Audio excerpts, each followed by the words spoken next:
Yeah. Big O, we told you we ain't playing no games, man. It's just surely probably Pablo. Culture. Lord Productions.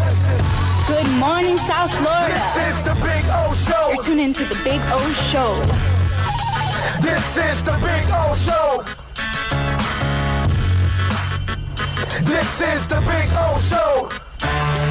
Judge, you tuned in to the hottest sports radio show with Orlando, a.k.a. the Big O. He covers all the South Florida teams, from the Dolphins to the Heat, well, you know what I mean. Monday to Friday, Friday Pablo in the Big O Show. Oh, on the radio, the top's where we gonna go. Miami, that's the way we roll. Locked on the morning show, we go.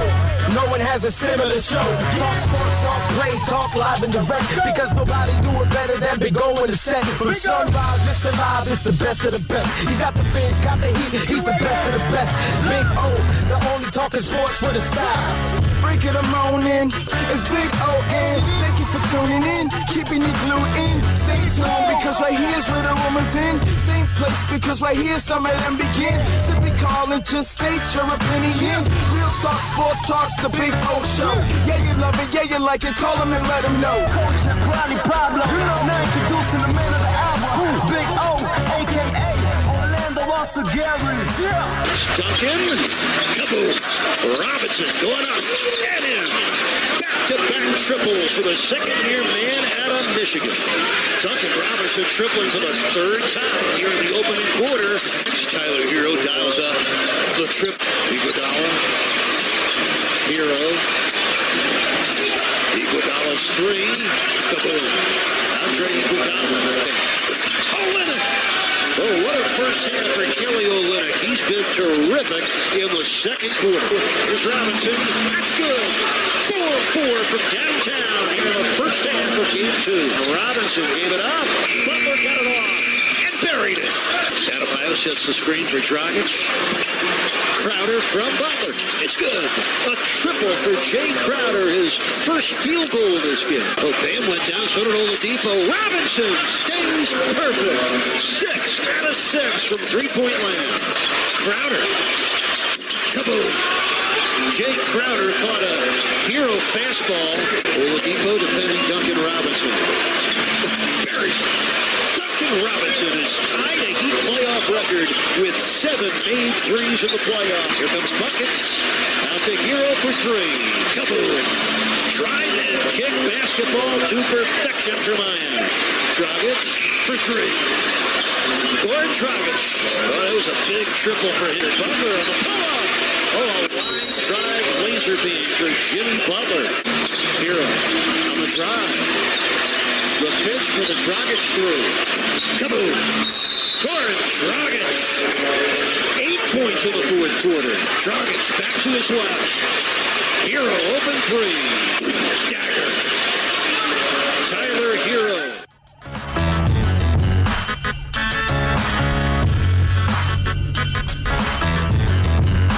This is the Big O Show. This is the Big O Show. This is the Big O Show.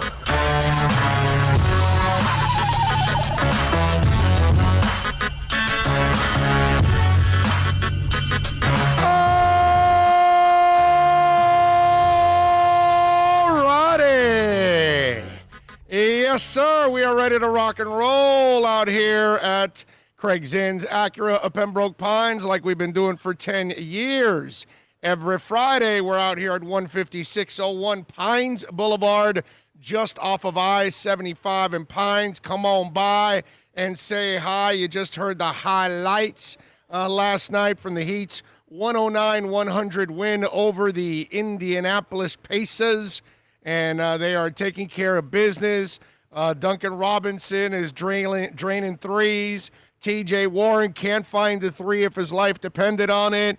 TJ's one of those guys he's always been a streaky guy, and he has his moments where he can score. I know that what he was doing recently in the bubble, people kind of took notice, but as a fantasy basketball player, he's one of those guys. He's had a lot of injuries, too, that's actually, set him back.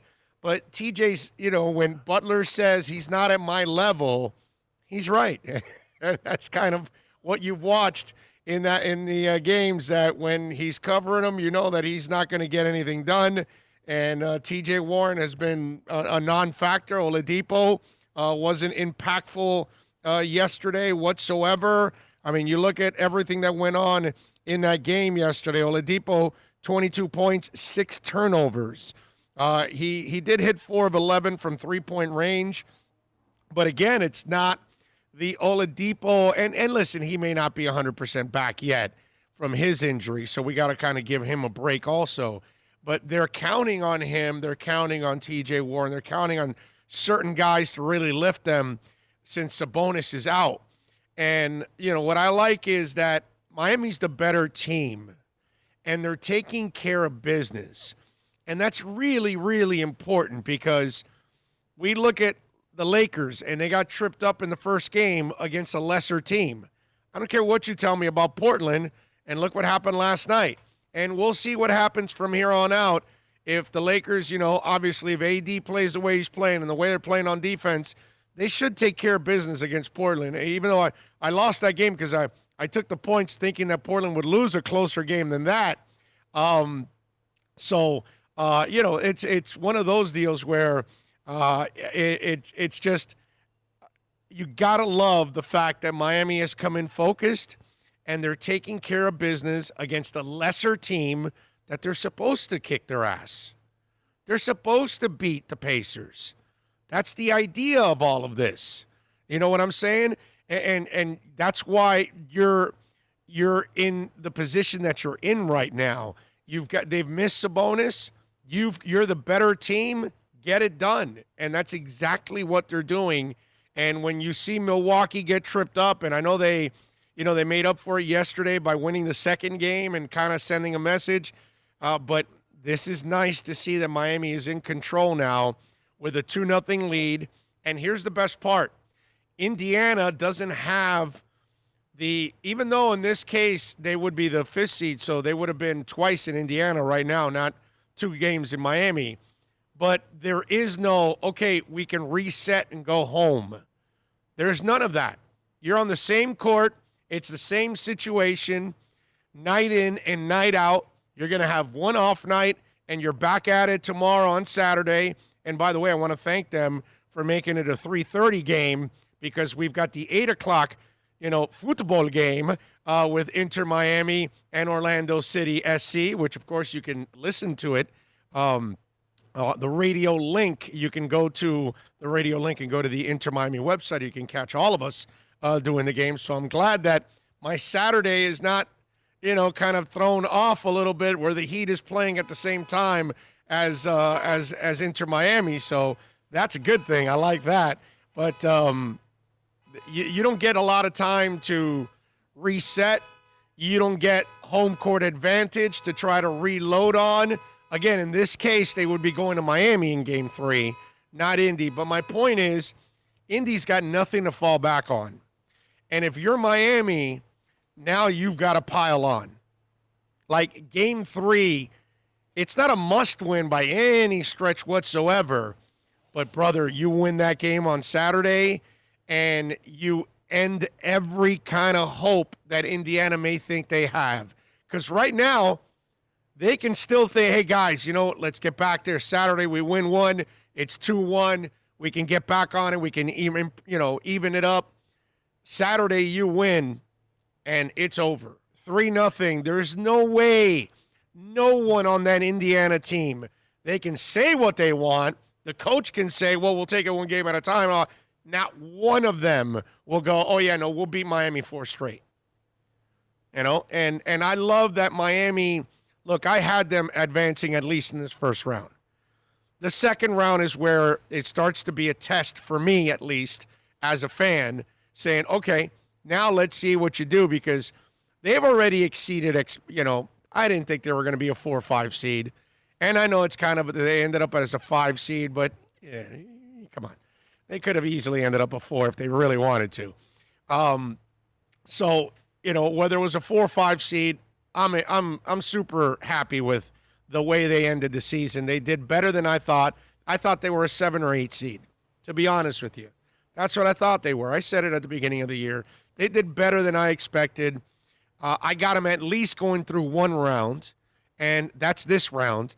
The next round, obviously, they'll face Milwaukee, and that'll be one hell of a challenge.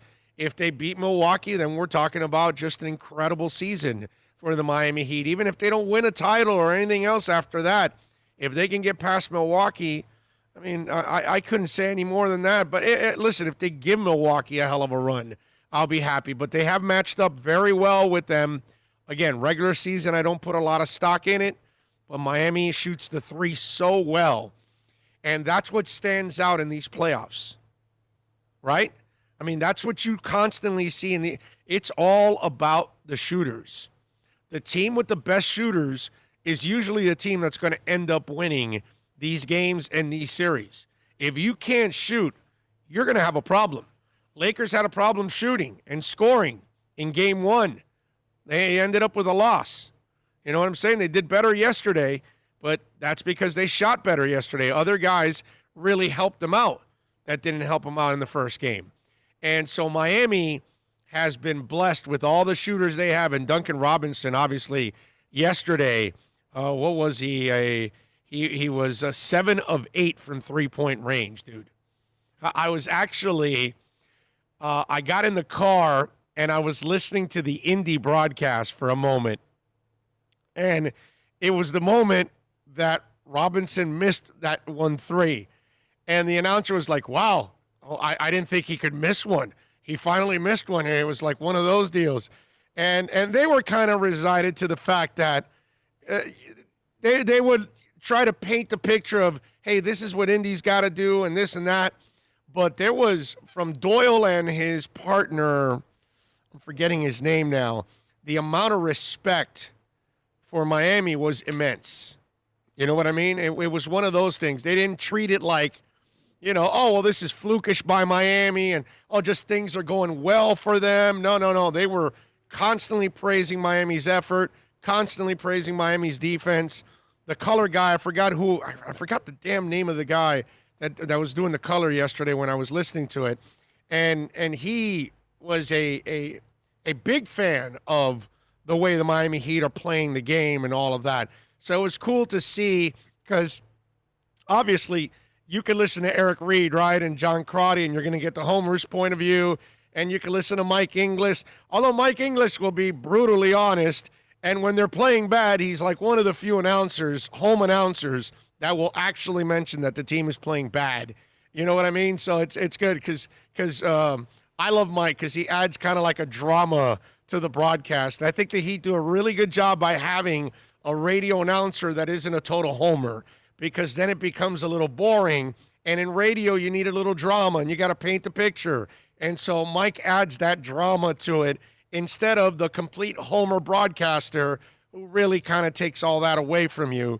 And so it kind of takes away from the broadcast too. When you add a little spice like he does, it's interesting. But man, I got to tell you, it's impressive to watch the way Miami and think about this. A couple of years ago, they didn't have anybody that can shoot a damn three.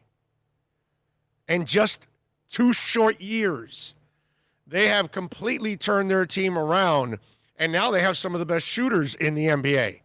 And dude, what the hell got into Jimmy Butler? I mean, are you serious?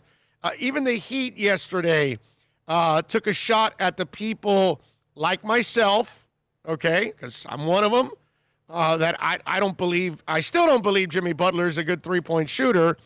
But the thing about Jimmy is he's a clutch player. And that's where we kind of, we have to give Jimmy that respect. And so yesterday, what was he? He was 2 of 3 from three-point range. In the last game, I believe he went 2 of 2. He hit the only 2 that he shot. So I believe he's 4 of 5 in his last 5 shots from three-point range. And so the Miami Heat put out a tweet that said, Jimmy can't shoot threes, and then with the little smiley face and all that. And so obviously that's for all the people like myself that say Jimmy can't shoot threes, which he normally can't. He's a terrible three-point shooter. But, again, clutch moments. You saw it with the Sixers last year. Jimmy has a knack, and he kind of raises his level of play. And, hey, Michael wasn't really known as a great three-point shooter. But there were moments when you needed a three. Michael hit 1, 2. Hell, against Portland, what did he hit, like 6, 7? Whatever, the fever game that he was like, one of those deals. And that wasn't really his game. You know what I mean?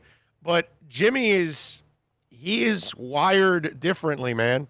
He shot 5 of 13. Okay? He shot terrible in the game. You know what I mean? So he just happened to hit the threes. And there's something about clutch players that you can't explain it. You either have it or you don't, right? And clearly, Jimmy's one of those guys that has it. And you're watching it in the last couple of games that the guy just knows how to turn it up in the playoffs. Good stuff, man. Good stuff by the Heat. They shot 51.4% from three-point range. It ain't if you make it, it's when you make it, man. Yeah. Is it Slick Leonard, the guy with Doyle? That's what I saw on the It might when be. I looked up. Yeah, I don't remember the name. they were talking about all the adversity of doing it by remote and trying to be colorful, but you're doing it off a feed and not being at the game. Right, It's a little adversity. Oh, for sure. No, for the announcers, it's a harder job to paint the picture. There's no doubt about that. This is why we took the 5th seed, because now we have the virtual fans for game 3 and 4. Exactly. I love it. That was good. That was good yesterday. That was a lot of fun watching those games last night. Although I will say this, the Rockets Thunder game, man, that series does nothing for me at all. It's boring. Like, I at least with the others, Orlando added a little intrigue to the game, to the series, because they won the first one, so you're kind of intrigued in the second one. But does anybody give the Thunder any shot? And they're playing without Westbrook.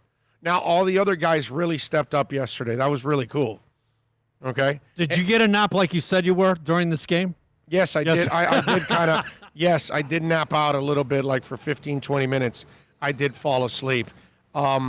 Is there any shot that Russell Westbrook jams to Iron Maiden? Any shot? He was sporting Eddie, man. He was sporting it, bro. Yesterday he was sporting an Iron Maiden shirt. And I'm sitting there going, is there any chance he listens to it? Or did he just wear it because it's a badass shirt? And the marketing of Iron Maiden is, probably one of the best in rock history. I don't know if they're, them and Kiss probably are the number 1 and 2 marketing type bands in the history of time. You could say that easily, yeah. Maybe, you know what, I got to throw the Stones in there.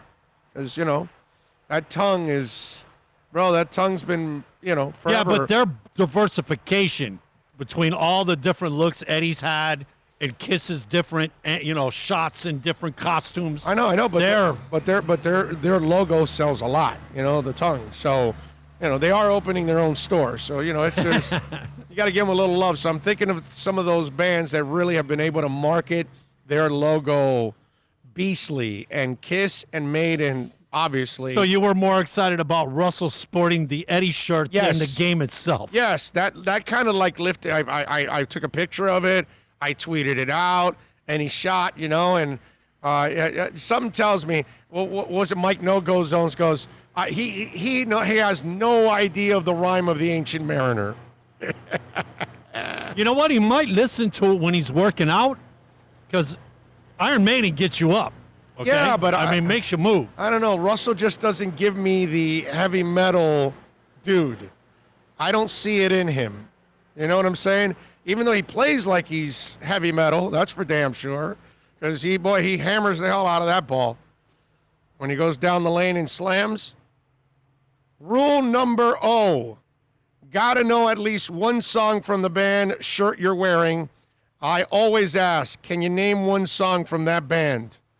Yeah, that would be fun, right? If you get Russell after the game, all right, Russell, so what's your favorite Iron Maiden song? Huh? What's Iron Maiden? The shirt you have on. Oh, this. Oh, no, that's just my fashion person made me wear this today. That was my suggestion. That was their suggestion. They even brought old school cutting off the sleeves, the neck. We used to design our T-shirts. That's why I'm saying that when I saw it all cut up, I'm like, yeah, I think this is more about, the look, because Iron Maiden has the look. You know what I'm saying? It's just, I thought it was funny. But good stuff by the Miami Heat yesterday, getting it done and taking, I guess, what you could call as a commanding 2-0 lead. Maybe, possibly. It's over on Saturday. You win. We went 2-2 against the number. I thought I had the Magic-Bucks game at the end there. I thought they were going to sneak it in, but they didn't, unfortunately, 111-96. I thought I had it. I thought I was 3-0, and I was already checking it off like a win, and then they ended up giving it up at the end. But anyway, so we won the Heat game. We took a -4. We won the Rockets game -2.5. They won 111-98. We took the Magic plus 12.5. It was such a huge number. I had to take the number, but unfortunately, Bucks ended up winning by that number, 111-96. They ended up winning by 15 points, so I ended up losing by 2.5. Blazers, I took the 6.5. I figured they would lose. I didn't think the Magic or the Bucks would win again. They won their game, and that's probably the game they're going to win in this series. But I thought they would be able to keep it a little closer with their shooters. But their shooters weren't on. Plus, Damian Lillard ended up suffering a finger injury, so he was out for the game. So that unfortunately ended up, burying them for sure. 111-88. So we lost that one. So we ended up 2-2. We're still 10-6 against the spread. So we're still kicking ass, doing well against the spread. So we got 4 games. Since they start at 1:30, we figure we give them to you early in the show and get it all done. Raptors are favored by 11 against the Nets. The over and under is 220.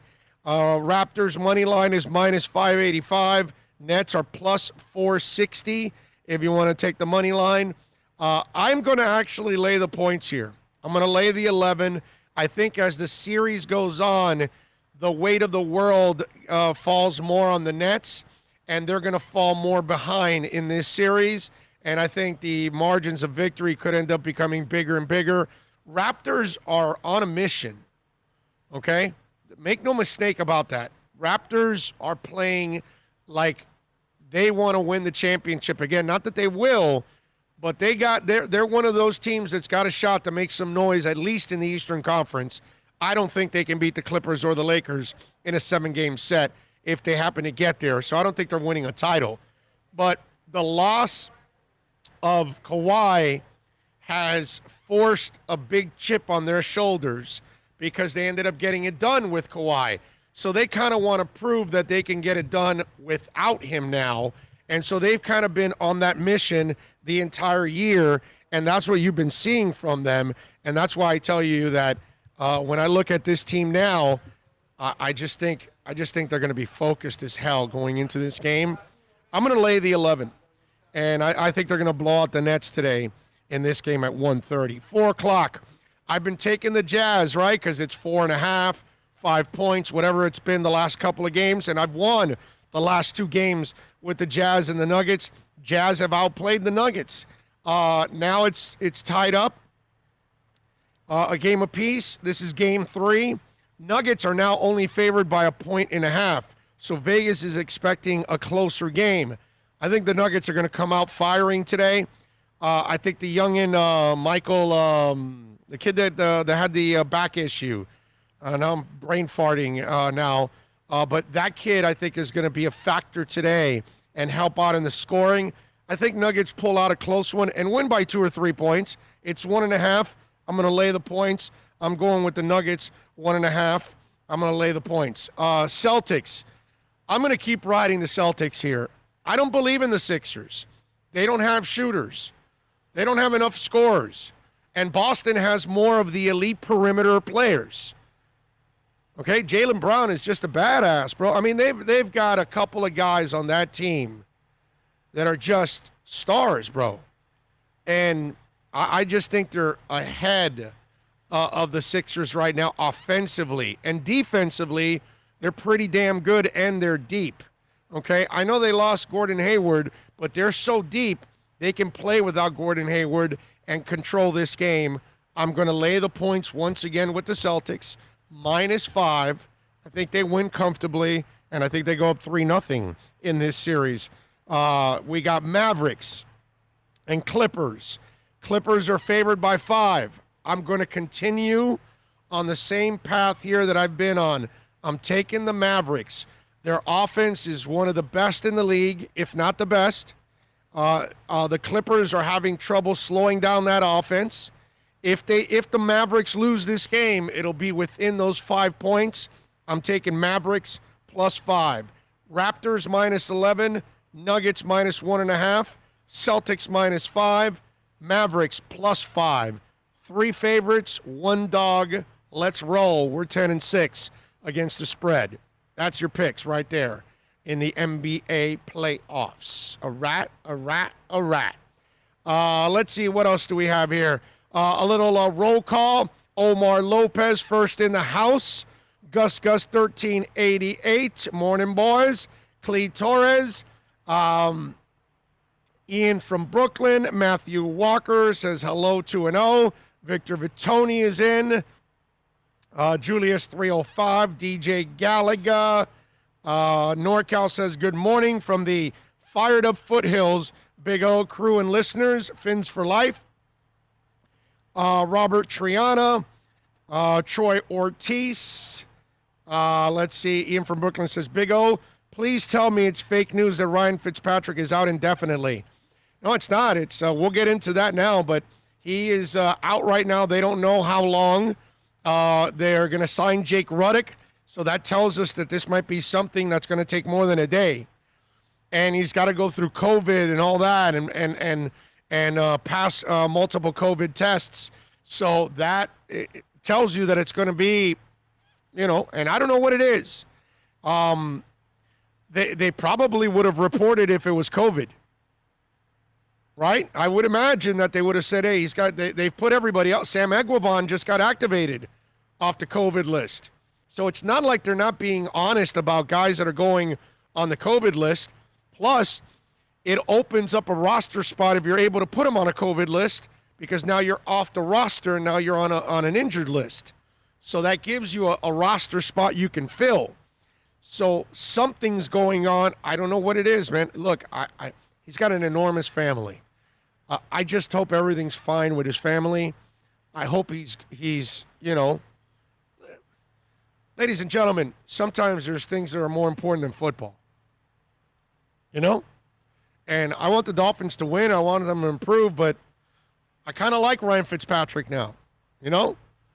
I just I'm more worried about the human being. You know what I mean? So I hope he's fine. I hope his family is fine.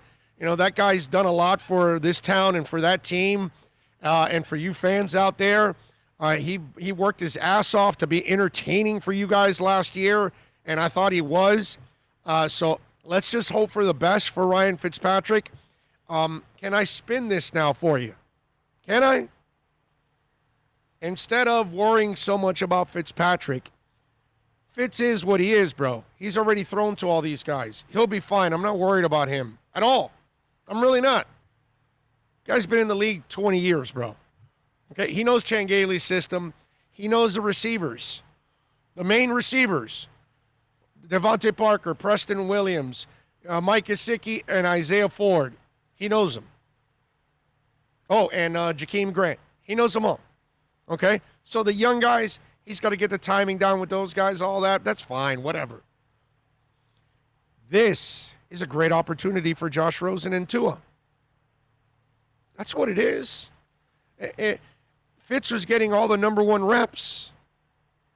So now Rosen will get the number 1 reps along with Tua. You know what I mean?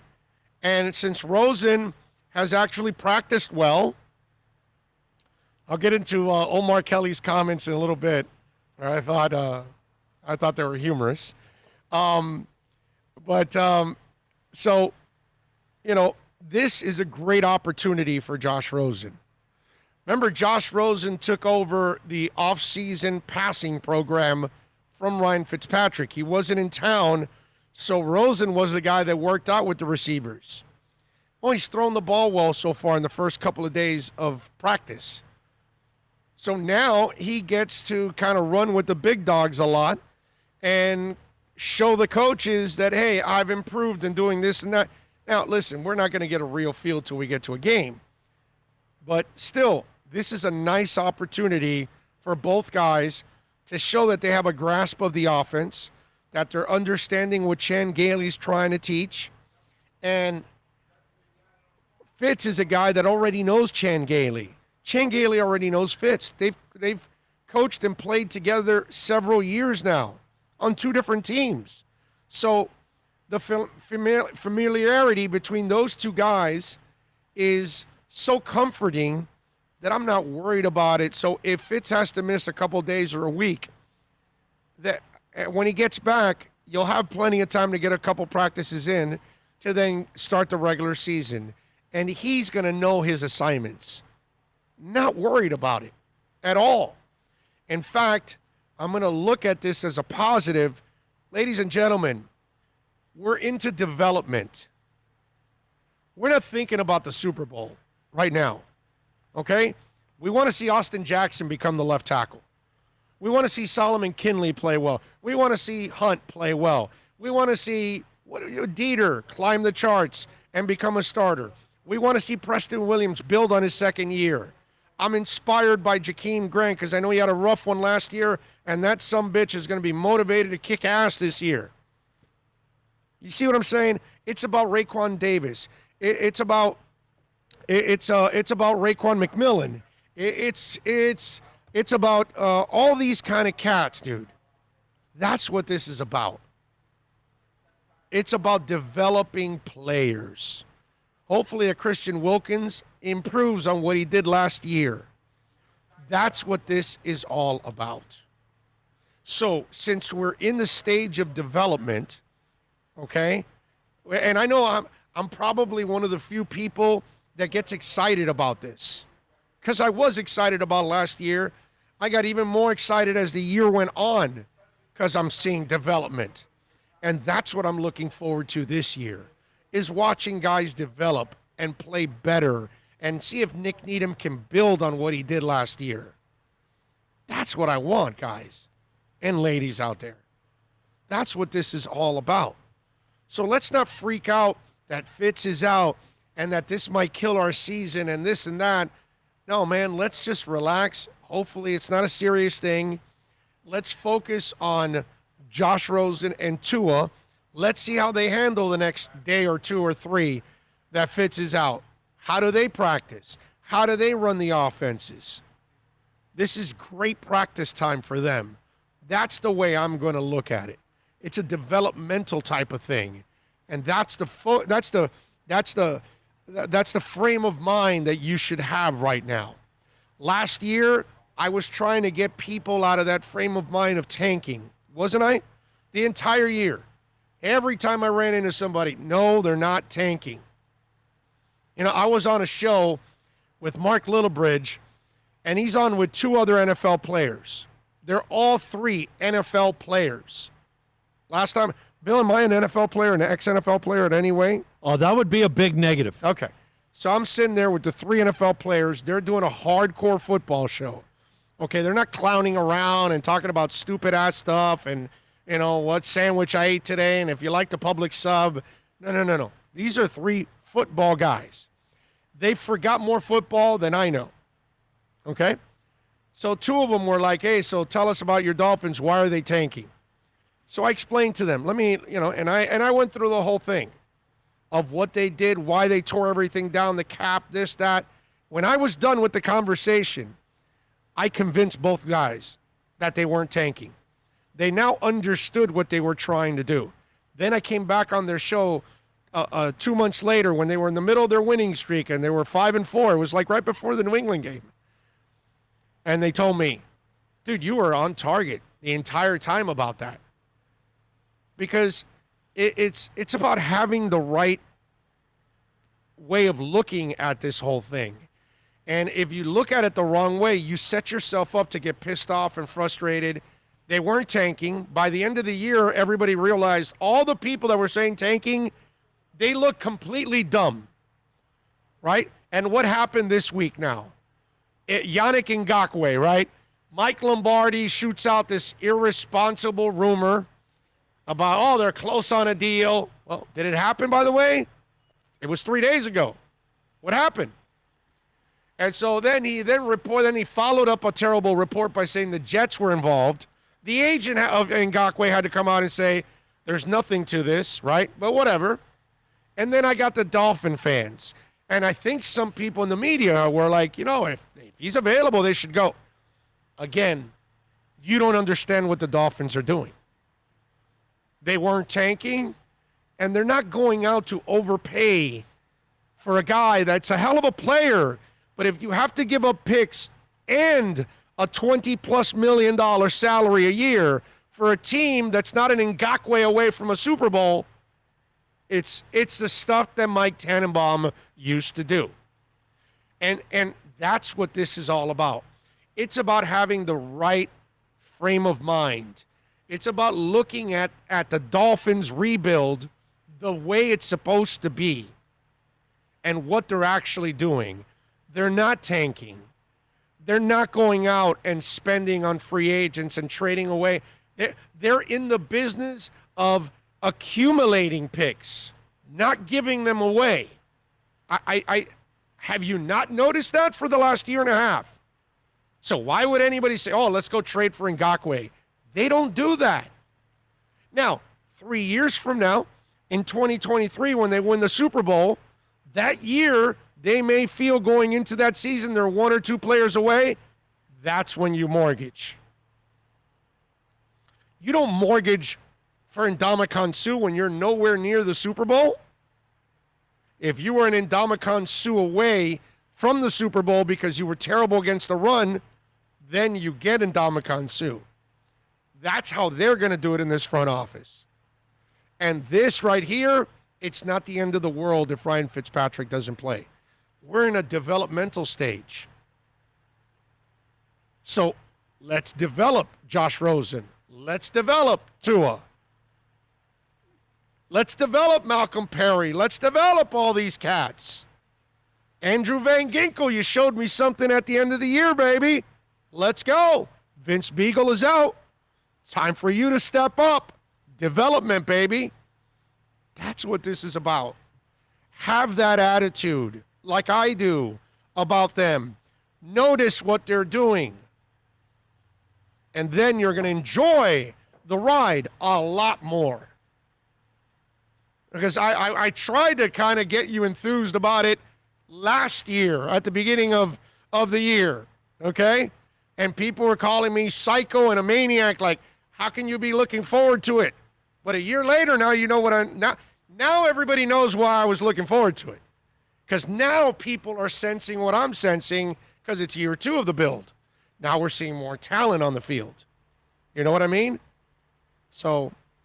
Well, just understand, last year you were talking 0 wins. Yeah. It's kind of hard to get excited about 0 wins. But if players were developing during it, that's fine. I'm just saying, from a normal Dolphin standpoint. Oh, I know. Oh, yeah, we're going to get 0 wins. It's hard to get excited behind that, brother. Yeah, no, I didn't expect this coach to be that good. To be honest with you, he's good. All right, let's take a break. It is the bottom of the hour. We'll try to break on time here and give Bill. Oh, you've done 40 minutes anyway, man. Oh, we got on early. Oh, we did. Oh, we got on early. We're touching the 40-minute mark already, okay. brother. All right. Well, I'm a violator. You're meeting that criteria that you have, sir, that you've established yourself. I thought of you when I got this one, by the way. That dude, Greta, because it's right on the top. Yeah, man. It makes a difference. Because most of them are down there by your chin and they're all folded up. And but you know what? What do you got there? You know, that's how the album from the Fires is. It's at the top, and then it's the scene under in the album. So it's kind of like they didn't do it by because of your planning. That's smart planning. It's just the geographical location on the album. That's it. That's all it is. All right, we're out here at Craig Zinn's, Acura, Pembroke Pines. Let's take a quick break. We'll come back with more right here on The Big O Show.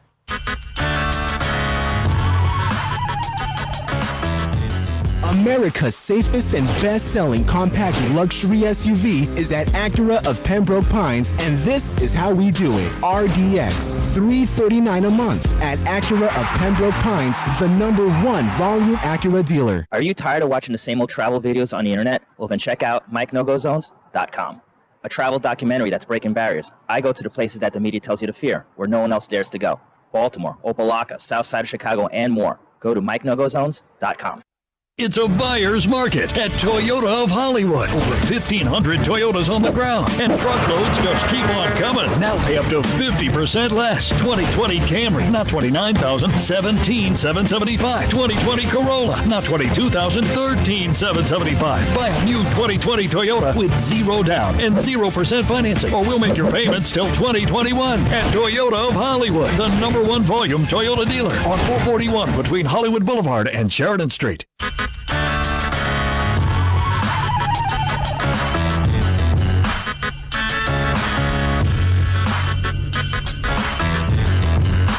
This is the Big O Show. This is the Big O Show. This is the Big O Show.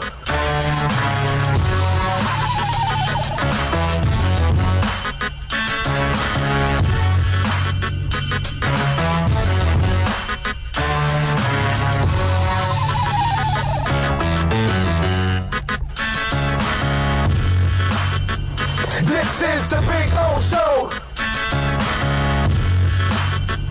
This is the Big O Show.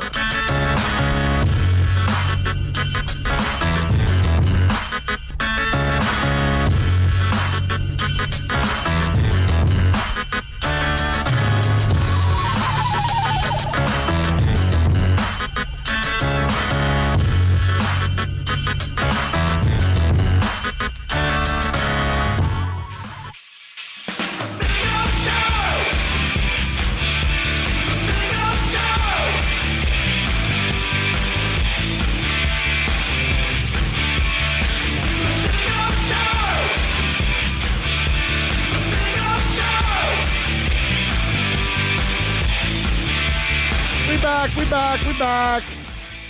Hope you all are doing well out there on a beautiful Friday. Get ready for a storm that we're going to hit Monday or Tuesday, I guess. Let's hope it's not a. Let's talk a Monday night. I think at 8:00. Yeah. So let's hope it weakens out and it dies out, or it's one of those deals where it's going to be us or them. Let it be them. Let it skirt the mountains, get torn up. You know what I mean? Mm-hmm. And obviously drop down south of us and just have it pass by like the last one. Would be nice, bro. Anthony Giandelletti says, "Hey, I think what makes me enjoy the show so much is that you were a fan when the Dolphins were good, so you can educate us younger fans on how this Dolphin regime is getting back to the good old days." I appreciate that, Anthony. And, I try to explain to people that you got like an old school guy running the organization now. Now, he has new school ways of thinking. It's kind of like Spo, right? Spo coaches defense hardcore, but yet he is a guy that is also rooted in today's basketball where it's positionless, shooting, all of that, and he adjusts, you know what I mean? And I think Chris Grier is a guy that understands that if you don't build a team from inside out, if you don't go find quarterbacks, and if you don't clear up cap space and not have cap issues, you're not going to win in this league. So he's done all the things that you have to do. And he's in the process of collecting as many picks as possible so he can load up the team with as many young guys as possible, because the first 4 or 5 years of their existence is their cheapest years. So that's what you want. And if you draft really well, and even if you lose some guys because you can't sign them all, you will now start getting compensatory picks for them. So it's a nice cycle that you start. And I'm hoping that that's what they're trying to do now. And hopefully they'll be successful in all of this. But you know what, Anthony? We're in a kind of world where people are going to hear what they want to hear and say what they want and think what they want, even though you try to explain to them, some kind of common sense. So we'll see, my brother. But I am really enjoying what's going on now because for the first time in over 20 years, I actually feel like they're headed in the right direction. Dougie Fresh says, good morning from the plains of Pensacola, where carb cleaner is an aftershave and where Roy Jones Jr. will guess your weight at the county fair after the Tyson fight. Chad says, remember number O, got to know at least one song from the band before the shirt you're wearing. There you go. You are correct, sir. Life is a gamble. Just join 13th like Finn's up, O and Bill. Chat, have a blessed and easy weekend. Okay. Chad said, love you too, Chad. Thank you, my brother. Let's see. Hank Goldberg's left nut says, good morning. Pat in Asheville says, I've had my androchrome this morning and report in refreshed and renewed. Androchrome. What's andronochrome? No, andronochrome. Andronochrome. What the hell is that? What is that, Pat? Is that some kind of medicine you're taking? I don't know what that is. It went over my head, so I don't know what it is. You're going to have to fill me in on that one. Let's see. Barry Jackson just reported that it's not it's not COVID because they announced COVID. They have a COVID list. So it doesn't help you to lie about it or hide it. You know what I mean? What are you going to do? Hide the guy for 2 weeks? It'll get out. So, I could tell it wasn't COVID right away. Fitz has earned my respect last year. I hope everything is okay with him and his family. That's what John Santos says. NorCal says Steve Young's reporting Fitz Magic taking time off to tank. Troy T says, love Fitz, but I honestly rather see Rosen start the season. If he plays well, we can trade him for a 1 or 2. Julius 305 says, hola, boom. Let's see, Dougie Fresh. Oh, Greta on your mouth is way better than Timothy Dalton.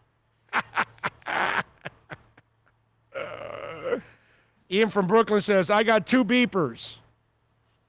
Remember when some of us did end up with, I ended up with 2 beepers at one point. I remember that. I had 2 beepers.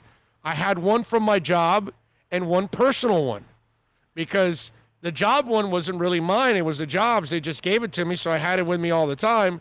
But then I realized that my job could then reach me at any time. So what I would do is I would then turn off after work. I would turn off the second beeper, put it away, and just keep my beeper. I remember that. The worst was having 2 phones, your personal and one for work. I've had that too. Oh man, I've had that too. I've had the 2 phone deals. That drove me crazy. I've had the 2 phone deals. I did that for about 2-3 months, and I said, hey, here. Yep. Just use my number. I'm not doing this anymore. Yeah. It was even a razor. They gave me a razor when the razor came out, and I was like, man, come on. I was just thinking, I remember when the beepers ended up getting like scores and things like that. I remember at first the beeper started off with just sound. It was just a message. You would leave like a 15-second, 20-second message, and then the message would just read beep, beep, beep, beep, and then the message, whatever you said would come out. And if you're standing in the middle of a cafeteria and you just drop F-bombs to somebody in the message, it comes out and everybody hears it. You know what I'm saying? So it was kind of funny back in the day. Those of you that aren't old enough to know what the hell I'm talking about, I'm sorry.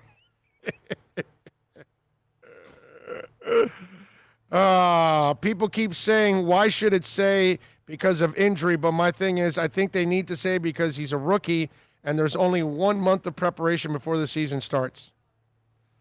I don't know what that means, Anthony. I have no idea. He goes, you know what? Just ignore my comment.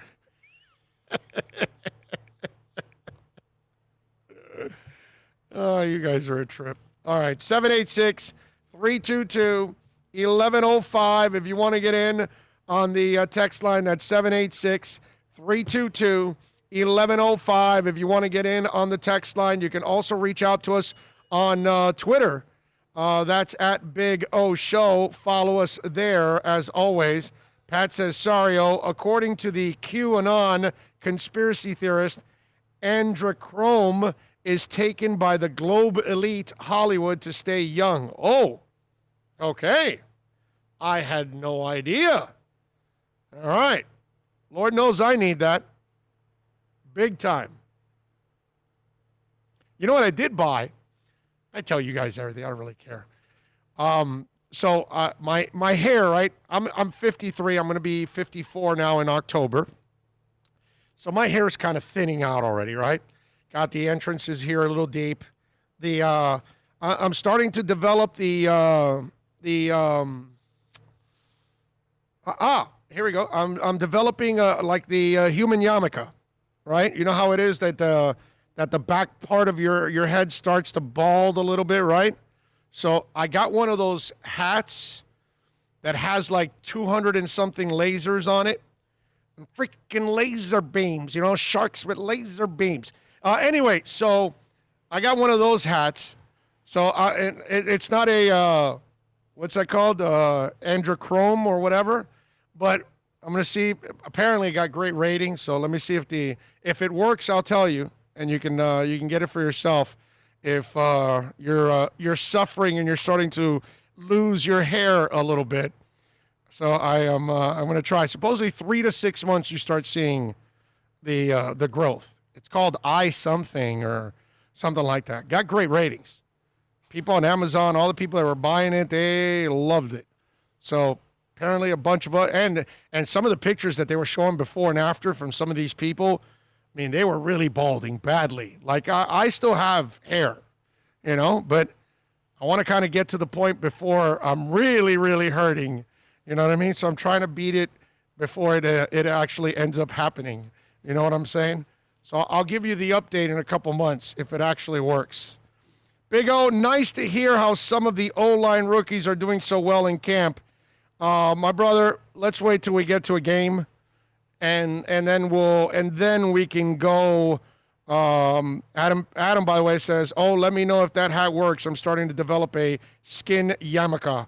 Yeah, right? It's the human yarmulke. We don't have to be Jewish to have a yarmulke.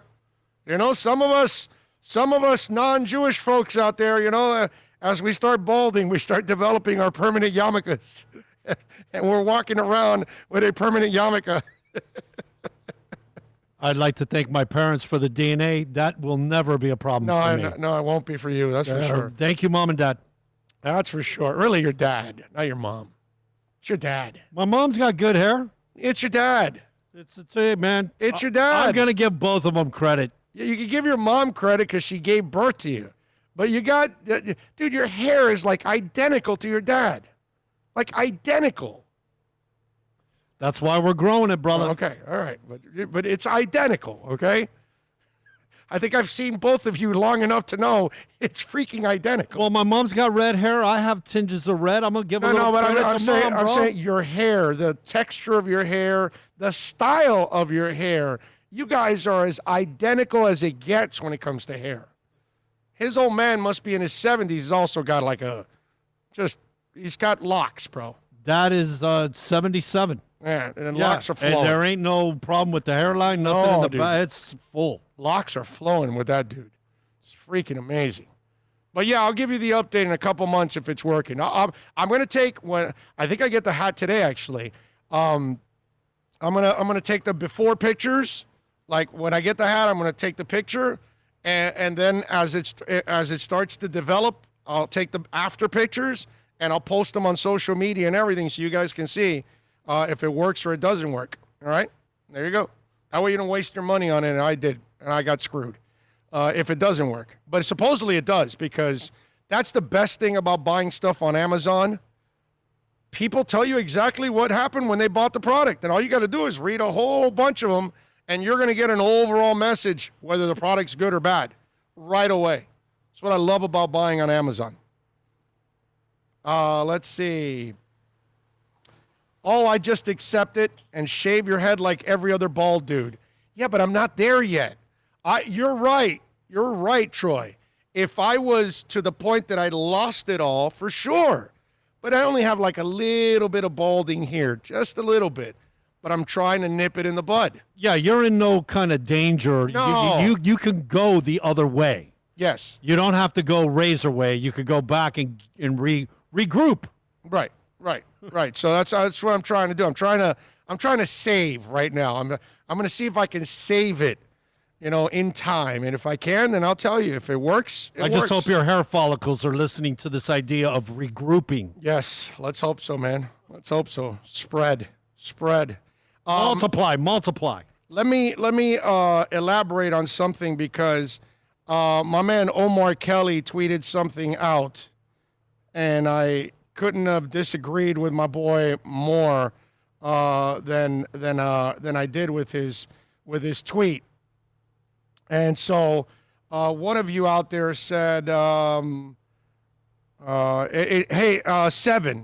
Seven sent in a text, hey, Big O, nice to hear some of the O-line rookies are doing so well in camp. And my problem right now is we haven't really seen them in game-like situations. The coach was talking today. They asked him about live tackling. He's not sure if he's going to do it. He's not going to do it.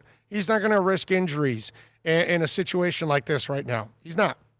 And also more piles and tackling, more chances of spreading COVID just in case you have it there somewhere and somebody's asymptomatic and you don't know and they're spreading it. So, having said all that, okay, my man Omar Kelly tweeted out that he was, he's been praising Josh Rosen, and he's not a Rosen guy, but he kind of went to an extreme with my man Dave Hyde about how Rosen has. Here, I'll show you. So I shocked Dave Hyde Sports with my first week opinion of Josh Rosen, who I've never been a fan of. During this week's X's and Omar show, the young man has improved his processing speed, his main issue, and so Omar was kind of like saying like he should be running with the ones. And Dave Hyde was like, hey, no, you got to slow down. And I would say the same thing to Omar, that you got to slow down at this point. I sent back to him, I said, we really can't measure his processing until there's actually 300-pound men trying to rip his head off. When he's facing hits and tackling, that's when we'll see if he's improved. 3 fluff practices can't answer anything, which is what they've had, 3 fluff practices. That's not camp. I'm sorry. It's not something that I'm going to, hang my hat on 3 fluff practices where you're not really going all out. Okay? There is no tackling, and this isn't the preseason. You know what I'm saying? So you got to be happy that he's playing well. But until I see somebody actually pressuring the man, then I will believe, okay, he has improved. So when I see it in a game, since we're not going to have any preseason games, which that's where I could have seen it, we're not having any practices with another team and some live drills where I could have seen it, I can't know if he can process. Do you know why? When you're practicing now, you've got a red jersey on and nobody's hitting you. So Josh Rosen, already in his 3rd training camp, he knows by now, I don't have to rush things. I don't have to panic. Nobody's really chasing me. Nobody's really going to hit me. So even if they get to me, they're going to stop and slow down. And that takes away a lot from your mind when it comes to processing, hurrying up, making quick decisions, all that kind of stuff. So when I hear my man say, hey, you're going to, Josh Rosen is ready to run with the ones. No, man. No, he's not. I'm not doing that to this young man. Not at this point. He's not. It just, there isn't enough proof yet. And there's only a couple of practices in an environment where you don't even have a settled line. We have no idea who the 5 best linemen are. The Dolphins have no idea who their 5 best linemen are. It's impossible because we haven't put them in game-like situations over and over again to see how they really respond. You're not going to find out anything in 3 practices that the Dolphins have had. It's just silly, you know. At this point, you can't make any kind of determination right now. We won't know. Now, tonight we'll find out. I mean, this season, whenever it starts, if we get to it, and they're actually playing when as they say, bullets are flying, then we'll find out if Josh Rosen has really improved and if his processing is as quick as it should be. Let's see. Adrenochrome is supposedly harvested from the adrenaline gland of young people while they're under extreme stress. The QAnon crowd thinks this is true. They cling to a theory called frazzle drip pizaga. You guys that's like, wow. Okay. One thing I won't do is paint my bald spot. Neil used to make fun of Larry King for that. Oh, no, yeah, I'm not doing that either. No, if I go bald, bro, and that's it. You know what I mean? No hair in a can for you, bro? No, none of that. Yeah. And it's 3 practices that they're trying not to spread COVID. Exactly. Exactly. I just can't. I can't put anything like that kind of a statement that Omar put out there. I can't do that yet. I need to see a lot more before I'm even close to that. David says, quiet, too busy injecting poisonous plant extract and contributing money to private Mexican wall fund run by B. Annan. Or Bannon. I see what you're saying, Bannon. That whole situation. You ever seen a guy that has so many cabinet people get arrested? It's amazing, dude. It really is amazing. And we've done that. No, but they were all great people. Amazing people. I love it. Speaking of people that handle things really stupidly and have created a bigger problem in this country, which is COVID. Did you guys see the Georgia State QB? Did you hear about this, Bill? Yes, I did. I saw that this morning. That age to have this, wow. Georgia State QB with heart issue after COVID is now out for the 2020 season. Freshman Mikel Colasurdo says he's been diagnosed with a heart condition after battling COVID-19. But then again, it's like the cold, right? Some of you out there. And he won't be able to play this season. Today I was diagnosed with a heart condition as a result of my COVID infection. Unfortunately, this means I will not be able to play football this season. Okay? He wants to thank the Georgia State football program for providing a safe environment for us to train and practice. Ultimately, it was the procedure and tests set forth by GSU that allowed the doctors to find this condition in my heart and help keep me safe. I'm very thankful. Colasurdo was South Carolina's Gatorade High School Player of the Year in 2019 and a finalist for South Carolina Mr. Football. He was also expected to compete for a starting QB job in 2020 as a true freshman. Despite the situation, Colasurdo says he'll return for 2021. I can't wait to watch my team compete this fall. Sure they will. And I could not be more excited to return for the 2021 season. Go Panthers. So Georgia State is also the Panthers too. Did not know that. But, COVID is nothing. It's just like young people will survive. They'll be fine. Yeah, they might end up with a heart condition, but who cares, right? Who cares? None of it matters. Human beings don't matter. It's all about the stock market. Let's get that going. Love it. Telly Savalas, Big O. Just need a Tootsie Roll, Pops. Do the trench players have pads on yet? They're not. It's not a matter. They're just not going all out. Doesn't matter. They're not tackling or anything. They're not hitting quarterbacks. It's very hard. If after 3 practices you're making a determination on anything, dude, in this environment, that's crazy. Now, I get it if you've had the whole off season and summer training camp and the preseason and you kind of get a feel for something. I can go with you on that.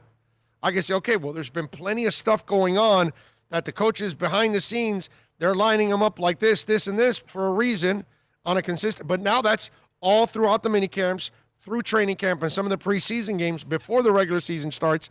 I can see when you can make a determination then. By then, you've had a lot of reps, mental, physical, all of that, so you have a better feel. 3 days after no off season? No, man, no. I can't. There's no way I'm going for that. Love Omar, but no. No. Can't do that. All right, 786-322-1105 if you want to get in on the text line. That's 786-322-1105. Big O, have you heard of Phil Henry? He used to do radio in Miami. He's hilarious. I subscribe to his website, Hour and Hours of Entertainment. Yeah, dude, of course. Phil Henry was a monster down here. That's when 610 WIOD was a monster, okay? Because you had Rick and Suds in the morning. You had Neil midday. Then you had, wait a minute, was it? Yeah, Rick and Suds in the morning, and then who was the afternoon? I'm forgetting. And then it was Phil Henry at night. And Phil Henry, dude, oh my Lord, the thing that guy's so talented. One of the most talented people I've ever seen on radio. I mean, he has conversations by himself while making 4 different voices at the same time. I've never seen it in my life. Not 2 voices, 4. Yeah, no, Phil Henry is a freaking legend. Yeah, no, I love Phil Henry. He's a genius, dude. I wish I had a 1,000th of the talent of Phil Henry. That guy's awesome, dude. Love that guy. But yeah, that's when IOD was an absolute monster, bro. Yeah, I remember that. That was a lot of fun. That was I mean, we're talking about days when radio was still really, really good. You know? It ended once they started putting the restrictions in the FCC, and then Neil started to cut his show and change it completely, and he couldn't be himself. From that point on is when radio started to go downhill, you know? And now it's, you know, forget about it. It's absolute garbage now. The companies that own it don't allow talent to actually do things. You know what I mean? And then the politics all get in the way because they're all worried about something. You know? It's sad. It's sad the direction that our business has gone in. Let's see. Radically says, Omar was saying the problem with Fitz was his ball is already fading. Omar pointed out that a weak throw will not make it in the NFL. Thus, he recommended going with Rosen. Actually, that's not what he was saying. He was saying that Rosen, you know, is playing so well that he should be part of the ones, is what he's saying after 3 practices. I know what he said because I saw it.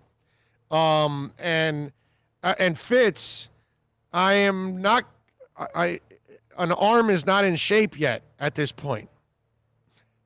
He's got to kind of get in a rhythm, you know what I mean?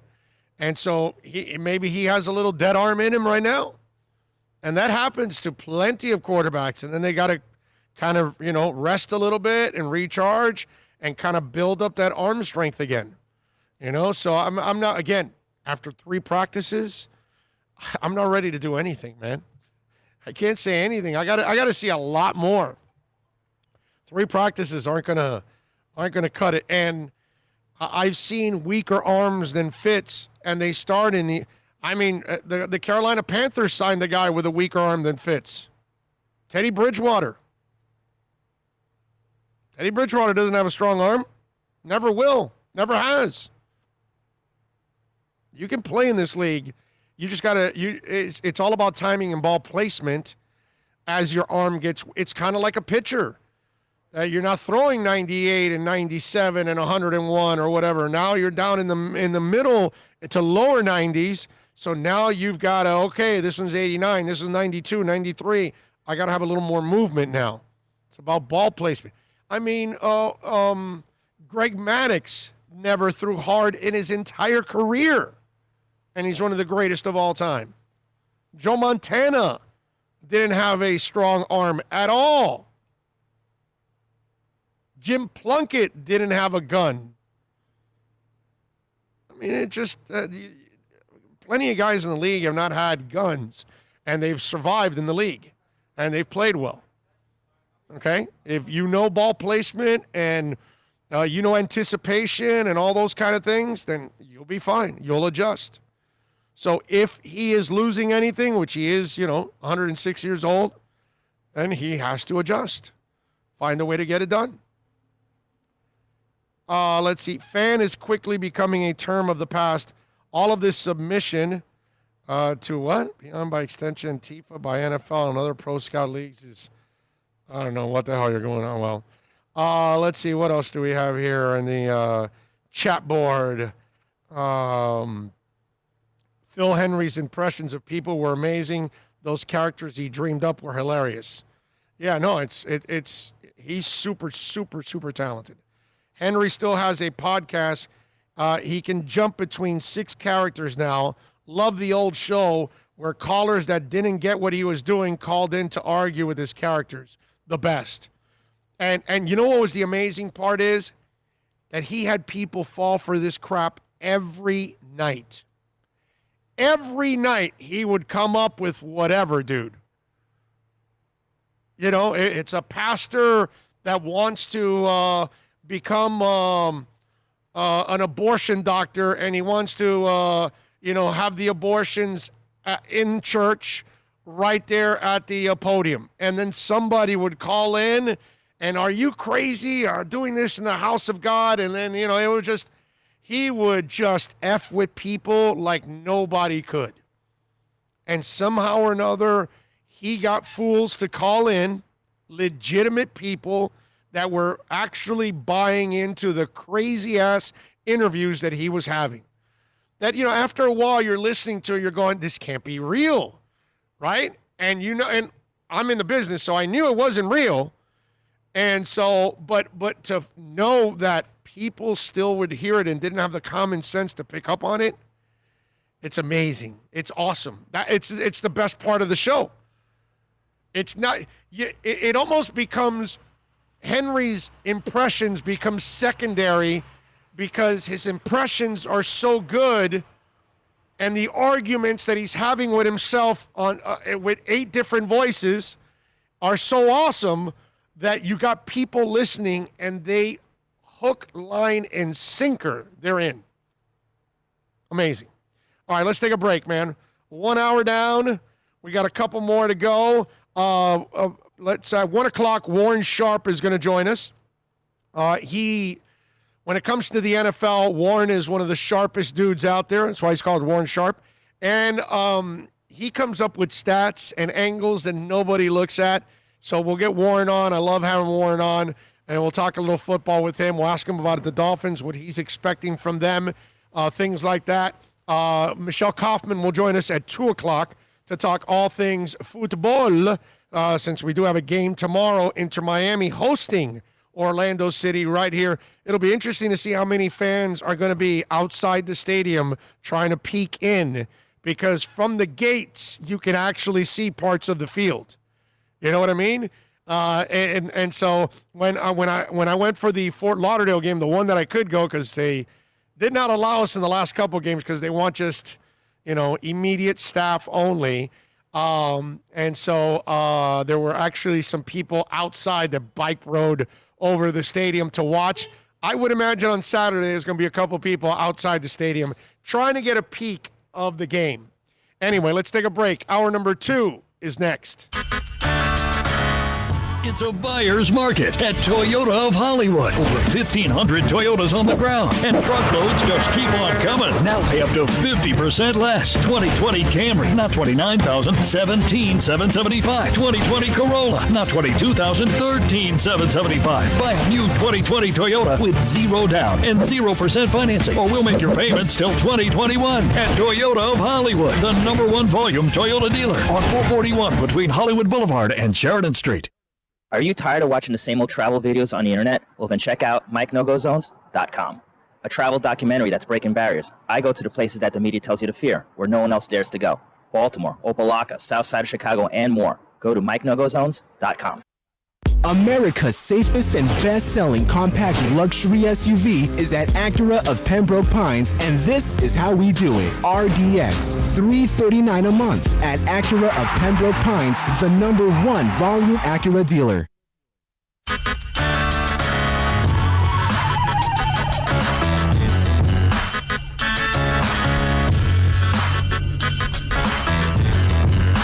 This is the Big O Show.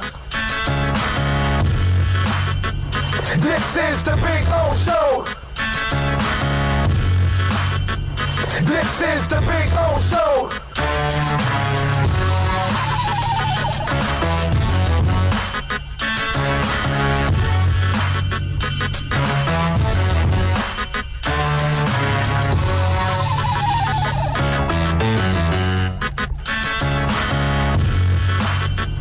This is the Big O Show. This is the Big O Show.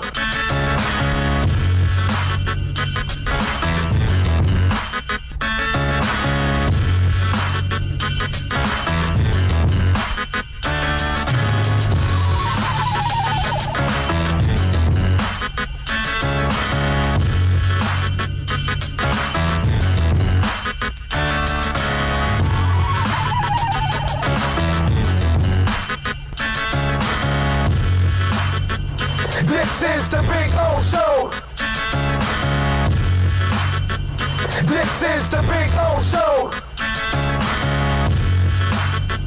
This is the Big O Show. This is the Big O Show.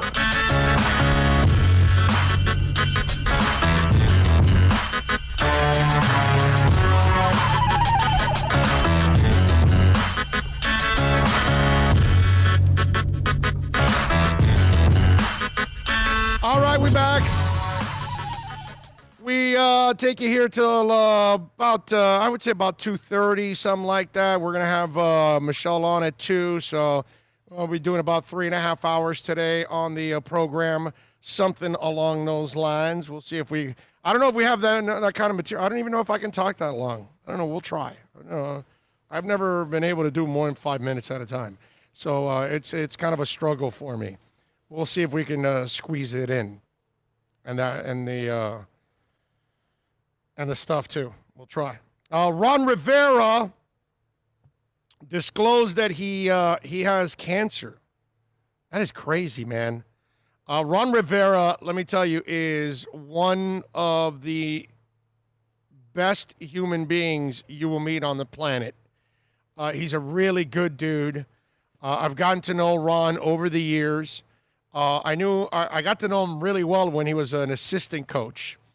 Once he became a head coach, he's kind of had very little time for me lately over the last few years. And that's understandable. It happens, you know what I mean? And he's a head coach again with Washington. So again, it'll be a mission for me to catch up to him in the combine. When he was an assistant coach or coordinator, I used to relax with him. Every combine, we'd relax and enjoy a cigar and talk football for 2 hours. And it's been a cool thing, you know, over the years that I have had that luxury of being able to get to know and meet a lot of NFL people and share some time with them and actually get to know them away from the game a little bit, you know. And Ron's a good dude. And so he disclosed that he has cancer of the lymph nodes.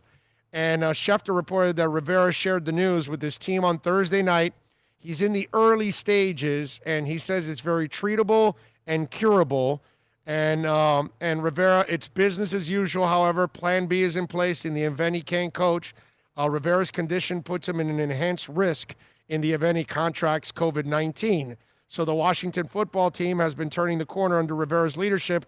With strength, focus, resolve, and strong will, Rivera will surely overcome this obstacle and will also continue to put his imprint on the Washington team that will definitely benefit from his presence and leadership. And, that's all the stuff that the article says. And, again, the day you ever meet Ron Rivera will be the day you become a Ron Rivera fan.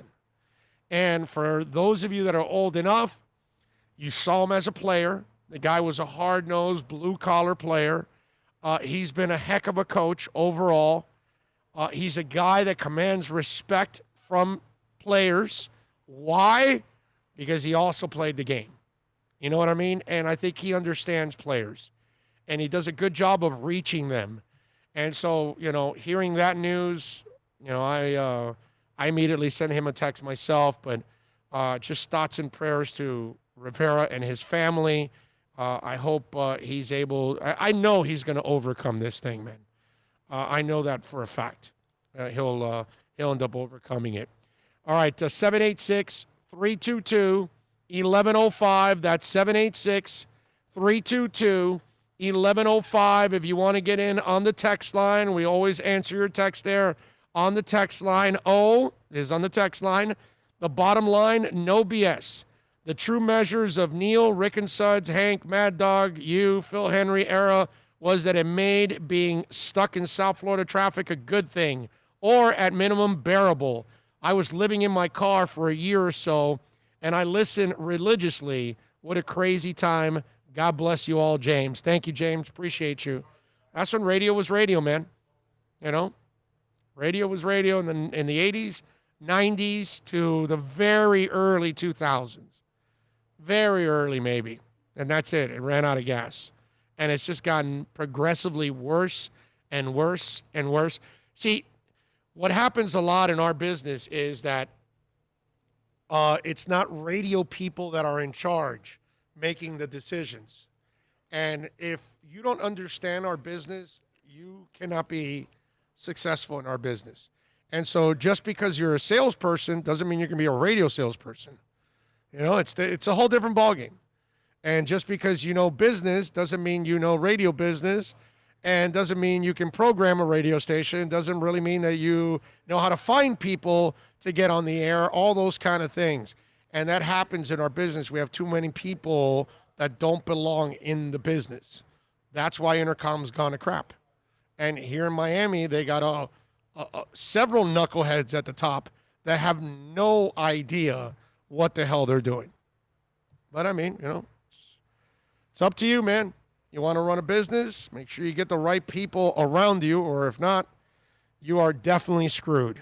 And that's like any business, but in radio, that's been the main problem on why they're in the position that they're in now. All right, let's get into a little more serious stuff.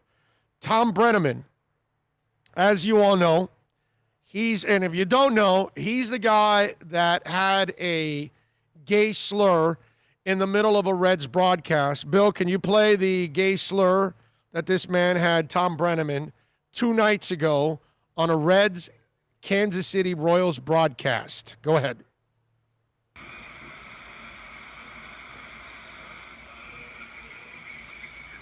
One of the fag capitals of the world. Reds Live, the pregame show presented by Ray St. Clair Roofing. Wow. So, that was it. And apparently whatever they were saying lit him up, and he called it the blank capital of the world. You heard it yourself there. And obviously he got fired from Fox yesterday. For those of you that don't know, the NFL pulled him from their Fox broadcasts. I'll give you the note from the NFL. It says Fox is extremely disappointed with Tom's remarks during Wednesday's Cincinnati Reds telecast. The network said in a statement the language was used was abhorrent, unacceptable and not representative of the values of Fox Sports. As it relates to Brenneman's Fox NFL role, we are moving forward with our NFL schedule, which will not include him. Okay? And that's kind of rough right there, dude.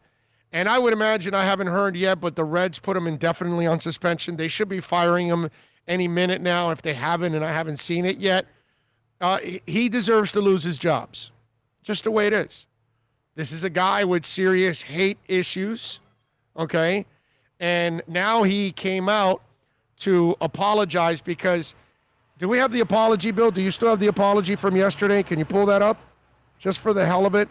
Because Gus1388, thank you for sending me a video you sent me of some dude, because he had a point there that I did not pick up on. I'm going to steal it now.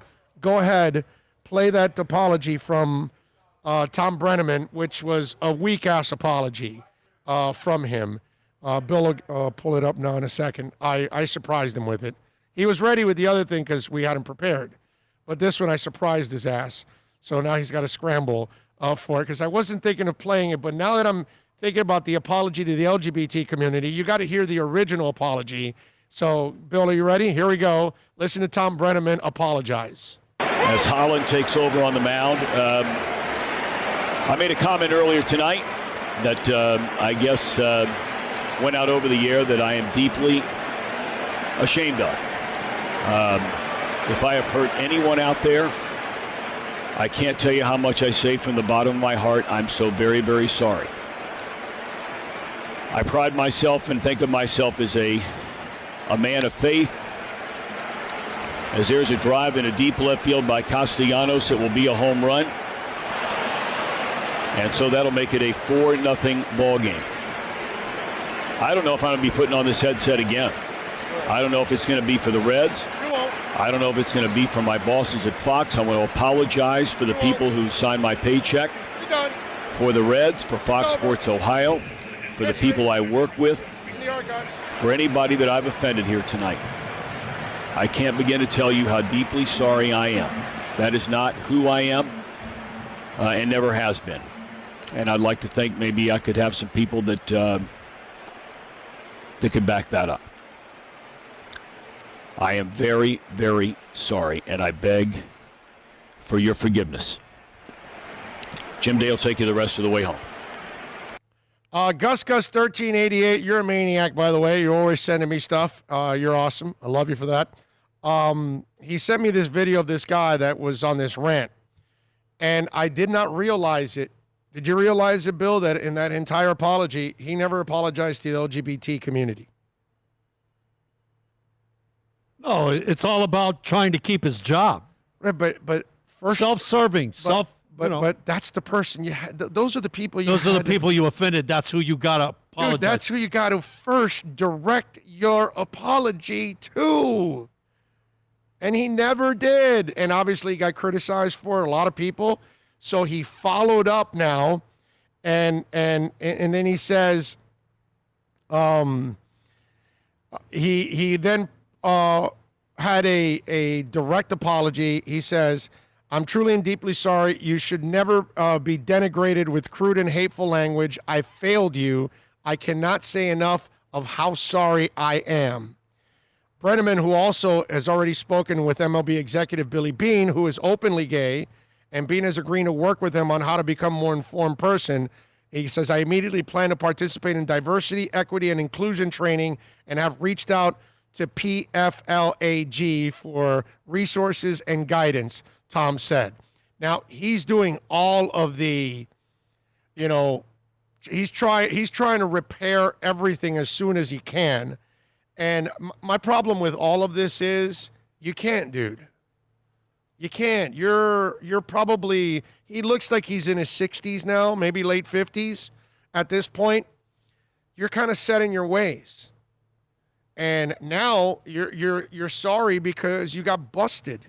You're sorry because it got on the air. And if Tom Brenneman was that comfortable saying that kind, I've never heard, okay, listen, dude, I've been doing broadcasts for 30 years. 30 years. On air, off air, all kinds of people. national stuff, local stuff, boxing, baseball, football, soccer. I've been involved with so many people. I've never heard anybody talk like that off air. Ever. Not racist, not gay, not biased. I've never heard anybody talk like that. So how does that guy get off on talking like that when the mic is off? I'm telling you, off mic. Obviously on mic, I've never heard it. But off mic, where I've said every bad word in the book off mic. Bad word. Okay? And I've heard plenty of broadcasters with me, say an F-bomb, a B-bomb, an S-bomb, a whatever, bro. Because we cuss. But I've never heard anybody openly be hateful. Never heard it. And now, I'm not saying that I didn't work with somebody that might have been biased or racist or something. Maybe, but they didn't even act like that off air. So what was that conversation off the air that you're like that open? Weird, man. Weird stuff. And so now you apologize, and a day later you apologize to the LGBTQ community, but you're doing it a day later, which proves how insensitive you are, which proves how biased you are, because the comment came out super comfortable, right? Oh, the F-bomb capital or whatever he called it. Like, he was super comfortable saying it. So it came out naturally because it comes from here. You know what I mean? If you're not a hateful person, if you don't have bias, if you don't have, you never have to worry. I have to worry about saying a bad word. Okay? That I may get emotional and I may drop an S-bomb, an F-bomb, whatever. That's what I got to worry about. I never have to worry about saying something biased or racist because that's not in my heart. It's not who I am. So we talked about this yesterday. If it's in your heart, it's going to come out. And if it's not in your heart, it's getting drunk. Truth serum. Isn't it? Somebody gets drunk and they start spilling the beans. And that's what comes out. What comes out is your heart while you're drunk, because your force field is down now. Now you're not checking yourself all the time. It's weird, man. And he's lost his job, and I got no sympathy for him. There's not a part of me that believes in anything that he's saying. That to me, that guy lost all his credibility. That's not who I am, and oh, give me a break. No, that's exactly who you are.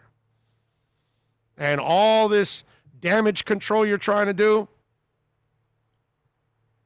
ain't going to help, man. You pretty much buried yourself. Let's see. What do we got here? Bob Greasy did not have a gun at Fitz's age. He will have inconsistent days like 1980 Greasy and 99 Marino. When Marino was injured, he had the bone spurs in his arm. Matthew Walker, Ron Rivera is going to pull through, keep pounding like he told the Panthers. Damn right he will. Let's see. Super Boom Shack says local radio in Orlando is abysmal. Who's on local radio in Orlando? I don't even know. Is the coach still on there? Does the coach still do shows? Mark Daniels, I think it is, right? I remember they had in Orlando, there was a guy by the name of the Shot Doctor, and he had a partner. I forgot his name now. They were kind of a trip. I would run into them when I would go to Disney, and I would put, what is it, 740, the team, right? Is that what it was? Or is? Still is? Maybe? I'm not sure. I don't know. I don't listen to Orlando radio, so I'm not sure. I don't know who's doing radio up there in Orlando nowadays. I don't know what they've done. Let's see. It's funny. Nobody told them we're live. Somebody wanted them to finally get caught. I don't know. I don't know what happened, man. But I'm glad he got caught. Like I said, keep them cameras rolling, baby. Keep them all rolling. We're going to catch them all. You know, hot mic, champ. That dude's a moron. Yes, it is. Yes, it is. When you're wearing a mic, you should immediately assume it's on. Yes, you should. You should. Maya Angelou said, when someone shows you who they are, believe them the first time. That's right. That's right. Yep. He could see that bank account draining as he was apologizing. Yeah, you lose your job also in a pandemic. He's only apologizing because he doesn't want to lose his high-paying jobs. F him. Oh, Troy, he's losing his jobs, bro. In today's world, they're not keeping you on with that stuff, dude. No. No, you'll lose more because the advertising will drop. Are you kidding me? You know how many CEOs have gay sons and daughters of companies? Bunch of them. You're going to be insulting them too. I think Stan Majors was between Neil and Phil. No, that's a while back, dude. I'm talking about when it was in its heyday after that, after Stan Majors. I'm trying to remember, it was Sonny Fox. Yeah, it was Sonny Fox in the morning, right?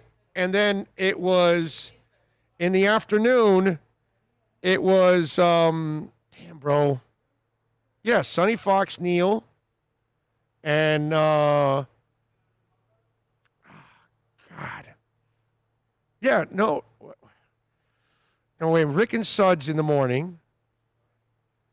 Man, I'm trying to remember who the hell was the afternoon before Henry. Somebody help me. I know Neil was middays. Who did he hand it off to? Or did he hand it off to Rick and Suds? Because I know Rick and Suds kind of went afternoon and mornings. Now I'm forgetting. Damn, I don't know how I can forget that. Super Boom Shack. Michael from Vermont says, hey, Big O, do you have any interest in the Fast Times at Richmond High virtual read? What is a virtual read? Lots of stars are in it. I have not heard of that, bro. Send me the link. Send the link to Orlando at BigORadioshow.com. Send it to the email. That sounds bloody gnarly. Yeah. Yeah. Is Phoebe Cates going to be there? How does she look? Because that's still one of the greatest scenes. She actually doesn't look bad, man. She's aged well. She looks like the kind of woman that would age well. I would not be. Is she still married to Kevin Kline? I believe so, but I couldn't tell you the thing that I saw, what the date was on it. But, you know, when I was looking at all that kind of stuff. What a winner. Yeah. What a winner Kevin Kline is. Holy crap. Marries Phoebe Cates. At her height, too, boy. That character he played in A Fish Called Wanda, man. Yeah. That was too much. Yep. Yeah, Mark is still on with Bianchi. I know Jerry O'Neill, that's it. Jerry O'Neill, Reuters after 36 years. Okay. Jerry O'Neill, that's the guy. Yeah. I remember that. I remember Jerry O'Neill and the Shot Doctor, right? I think it's something like that. I used to run it. And, oh, you know what? Now that I remember, Shock Doctor has a show wait a minute, that's right. I don't think he's there. He's somewhere else because Shot Doctor had me on his show, I think I want to say like 2 years ago or something like that. He reached out down here. I don't know. I think it was his producer or whatever. And then, you know, we had a good time on air, screwed around a little bit, whatever. But I kind of like him, actually. He's a character. You're exactly right. Oh, the Shot Doctor was on that channel. He also does WJRR with Taco Bob. Okay. All right. Juice says, same-ish, different day, listening to the Great Big O. Thank you, Jean-Luc. I appreciate you, my brother. We all appreciate the love all of you give us here on the program. 786-322-1105. If you want to get in on the text line, that's 786-322-1105. If you want to get in on the text line, you can also reach out to us on Twitter. That's at Big O Show. Follow us there as always. And you can also catch us on email, Orlando at BigORadioshow.com. That's another way that you guys can reach out to us. Somebody stole Justin Gaethje's bike that was worth $4,500. Okay? They've now launched an investigation, the police department, but apparently Gaethje says that he's got a photo and video showing a man breaking into his garage in Denver on Wednesday and jacking his $4,500 electric hunting bike. And so now he's on a mission to get it back. He says, the guy stole the bike from my garage in Denver, Lakewood, Colorado. If anybody knows a private investigator around the Denver area, I'd be happy to hire him. And so he posted a photo of the missing bike.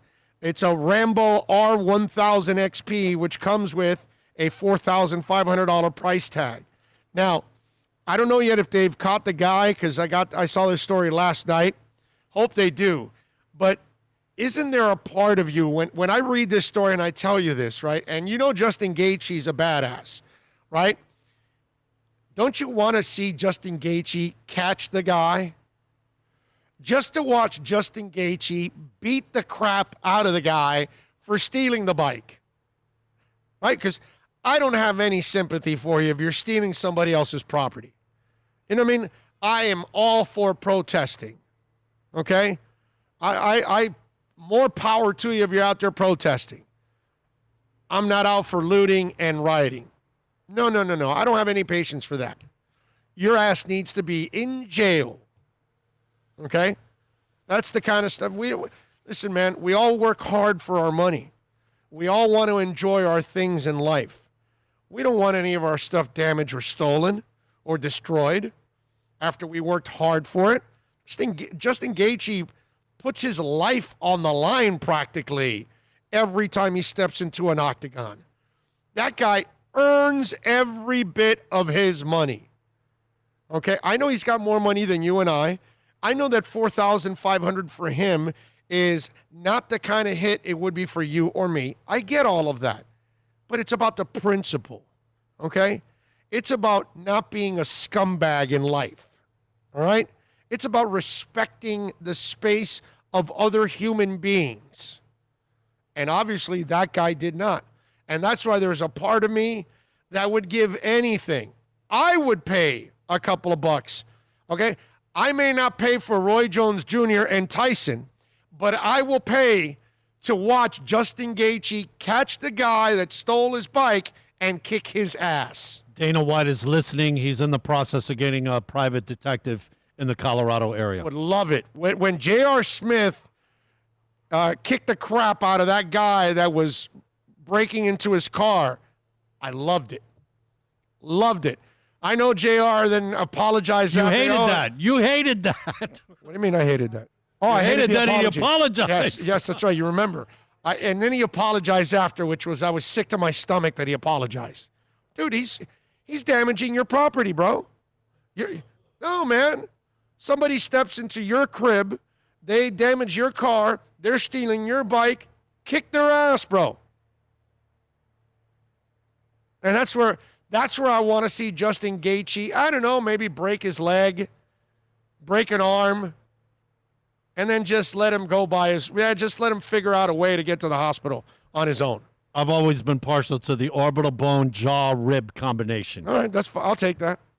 I just want to see him try to crawl with a broken leg and a broken arm to a hospital. That's all. Nobody can help him. That'll be the other thing.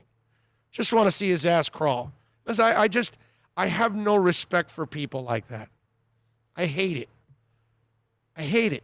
Because it happens every day to people all over the place.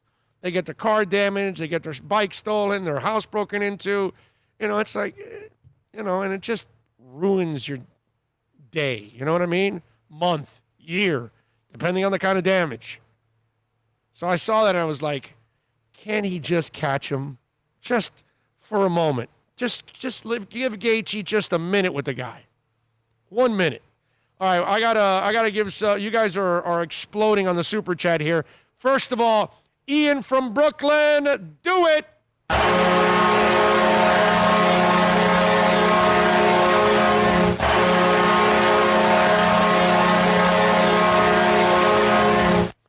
Thank you, Ian. He says, best show around. Been listening for 15 years. Ian, you are too kind, my man. I appreciate you. Thank you, as always, for listening to us. Clee Torres sends in a little love on the Super Chat.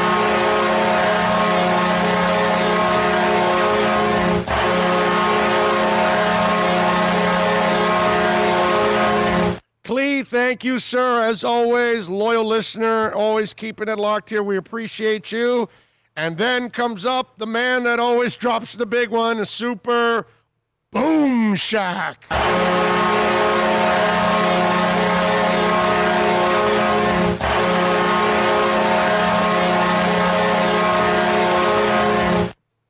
He says, Big O, these songs still give me goosebumps. How Soon Is Now, In the Air Tonight, Red Rain, Big Log, Subdivisions.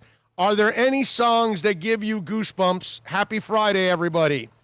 Bad from U2 gives me goosebumps every time I listen to it. Phantom of the Opera from Iron Maiden gives me the goosebumps.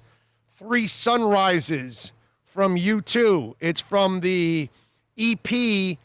What is it? Something in America? Live in America, is it? Wide Awake. Wide Awake in America. Wide Four Awake. songs on one side, the same four as the other, kind of like Queensryche. Yes, and Three Sunrises may be one of their best songs ever.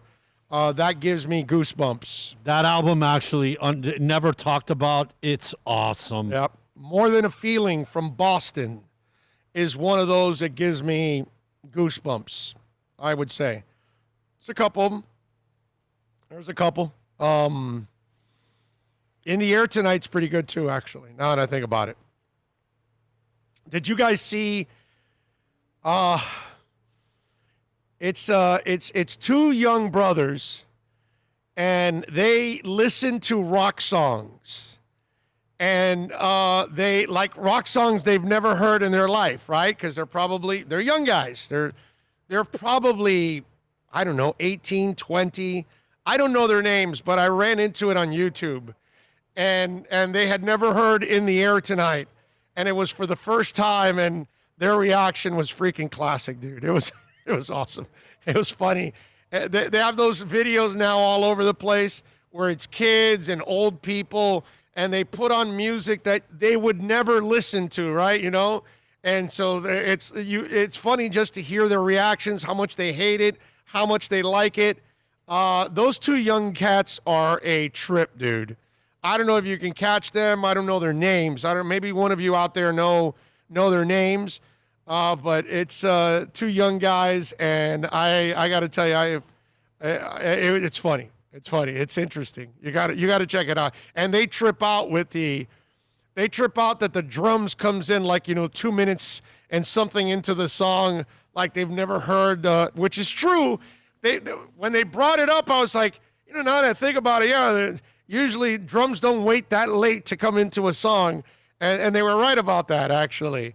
And it's just funny to listen to or watch other people listen to different kinds of music that they're not necessarily, fans of, and then hear them or watch them get sick to their stomach or maybe even fall in love with it. Pretty impressive. But it's good stuff. If you put In the Air Tonight, it probably will come up. Okay? Let me see if one of you guys actually knows what the hell I'm talking about. In the Air Tonight, when the Heat playoffs, gives me chills. Them coming through the smoke. Mike No-Go Zone says, Policy of Truth by Depeche Mode gives me goosebumps. It's a great song. Dirty Mike Dominguez says, Big O, who knows more about music, you or Bill? I don't know. This is not a contest. You know what song is awesome? Back in the day, the Panthers used to play the Excalibur music. When all the flowers are coming back to life. Yeah, that's right. I forget the name of the song. Something of the chant, something of the charge. Yeah. That song, bro, that is amazing. Yeah. I, of course, love Darth Vader. I used to love being at the Orange Bowl and listening to the song from John L. Williams. Oh, yes. The Evil Empire. Yes. That means our defense was destroying you. Yes. And hopefully you were in the West End Zone. Blue Monday for Jean-Luc. Blue Monday is a great song. That is such a great song. There's so many, but New Order has so many songs, man. They're one of those bands, man, that they're going to leave us with a lot of memorable stuff. Let's put it that way. Obviously, U2, Drowning Man. Yes, that's another one. Drowning Man and Opinions from the Fix. Those are definitely a couple there that I would get. The Depeche off of Music for the Masses. What, Little 15? No, man, never. Behind the Wheel? No, God, something. What is it? God isn't, man. Pimp? No, come on, man. Bro, we're talking a real song. Yeah, those are good songs. Those aren't bad songs. It's not like this one. Okay. New Order was ahead of their time. Well, I mean, it kind of came, it's that era where you had dance and alternative kind of mix in. You know what I'm saying? So it was a different time, but that's where you saw a lot like New Order and Depeche and bands like that kind of translate their alternative music to dance music. Depeche Mode, Nothing. Oh, Nothing. Okay, yes. Okay. All right. 786-322-1105. Did you guys see the Chiefs, by the way? They are banning fans wearing any kind of headdress. So if you come in with the feathers and the war paint and all that stuff, they're not going to allow you anymore in the stadium. This is what they said. Although they're not taking any steps as significant as the Washington football team, the Chiefs have agreed to make some changes after consulting the Native American leaders. The Chiefs announced today that they will ban fans from wearing headdresses or face paint that is designed to mimic Native Americans. They're also reviewing whether the arrowhead chop and drumming in the stadium are offensive and need to go. While we have discouraged fans from wearing headdresses for several years, effective immediately, fans will be prohibited from wearing headdresses into the stadium. Face painting is still allowed for all fans, but any face paint that is styled in a way that references or appropriates American Indian cultures and traditions will be prohibited. We are grateful for the meaningful conversations we've had with all of these American Indian leaders. The team said it is important that we continue the dialogue on these significant topics, and we look forward to continuing to work together in the future. Some of you out there may be pissed at this because you're not an Indian, and it's not offensive to you, but maybe it's offensive to them. And I give Kansas City credit for at least by now, it's a little late, but at least now that we're in this movement, okay? See, that's why I keep telling people, don't focus on Black lives only. The beauty of the entire Black Lives Movement is that it is now fast-tracking everything else. Because we're like, okay, we need to check ourselves now when it comes to the Black community. Well, now we're going to check ourselves when it comes to the LGBT community. We're going to check ourselves when it comes to the American Indian. We're going to check ourselves in Canada to the Eskimos. We're going to check exactly. That's what's going on. So we're actually paying attention to our lack of sensitivity to so many cultures and religions and colors and nationalities and minorities and all of that. So now we're kind of, okay, we're going to treat women the way they're supposed to be treated. We're going to respect people for their religious decisions, for their sexual orientations, for their color, for their nationality, and so on and so forth. And that's the beauty about the Black Lives Movement, more than anything else. Look, you want to focus in on the politics, you go ahead and slow yourself down. You know how some people, you're worried about the Black Lives Movement organization. I don't care about them. I'm not worried about that, okay? I'm just worried about Black lives in general. I'm just worried about the LGBT community in general. You know what I mean? And so I'm glad that the Chiefs took the time to, hey, you know what? In this time of reflection, let's go ask the people that we are mimicking if this is something that we should be doing. Is it respectful? Is it not? And they checked in with them, and I respect that. Okay? I know some of you may not like it. Some of you may think it's a joke. Some of you may think we're going over the deep end because they're not making fun of you. But if you're Indian, you're probably looking at it a little different than we are. And you have to respect that, which is what we never have when it comes to the American Indian. We have never respected them. All we've ever done is abuse them as Americans, take advantage of them, take their land, do everything. So finally, it's taken hundreds of years, but we're finally figuring out, hey, wait a minute, we're way too racist in this country. We're way too biased in this country. We're way too this, way too, and now we're actually checking ourselves. I like it. I like it. I'm a fan of it, and I give the Chiefs a lot of credit for doing it. 786-322-1105 if you want to get in on the program. Dez Bryant, I told you he's not a fit for the Baltimore Ravens. He doesn't make any sense whatsoever. I wouldn't bring in Antonio Brown because he's a clown and he's a cancer. But Dez Bryant is a guy that's 3 years removed from football. He slowed down already at that point. He wasn't nearly as athletic at that point. He doesn't run great routes. And so you kind of need a disciplined runner for Lamar because Lamar has a certain play that's designed, and he's not necessarily an accurate passer. So he kind of needs things that need to be structured. If you are going to be running around like a crazed maniac out there, Lamar's not going to hit you in stride because that's not who he is. So if you got a receiver ad-libbing, which is what Dez Bryant does a lot of, that doesn't fit what the Ravens do. He did work out for the Ravens, and he also left without a contract according to the NFL Network.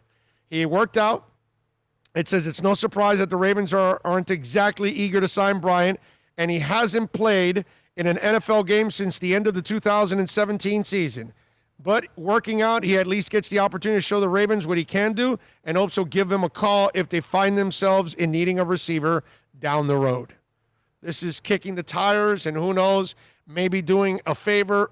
Maybe the GM might be doing the agent that he knows, Dez Bryant's agent, a favor of, I'll bring your guy in for a workout, so maybe it entices other teams to bring him in for a workout. So that's kind of, I think, what could be happening behind the scenes, because when I look at the X's and O's of it, it just doesn't make any sense.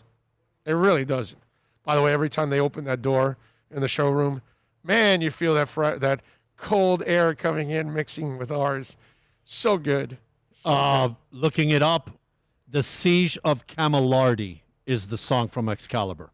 Okay.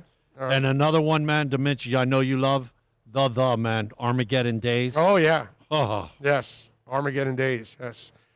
This Is the Day is one from the that I think is just a phenomenal song, man. If you guys don't know you do know This Is the Day, because you're going to go, oh, I've seen that in commercials or movies or something. This Is the Day. Great song.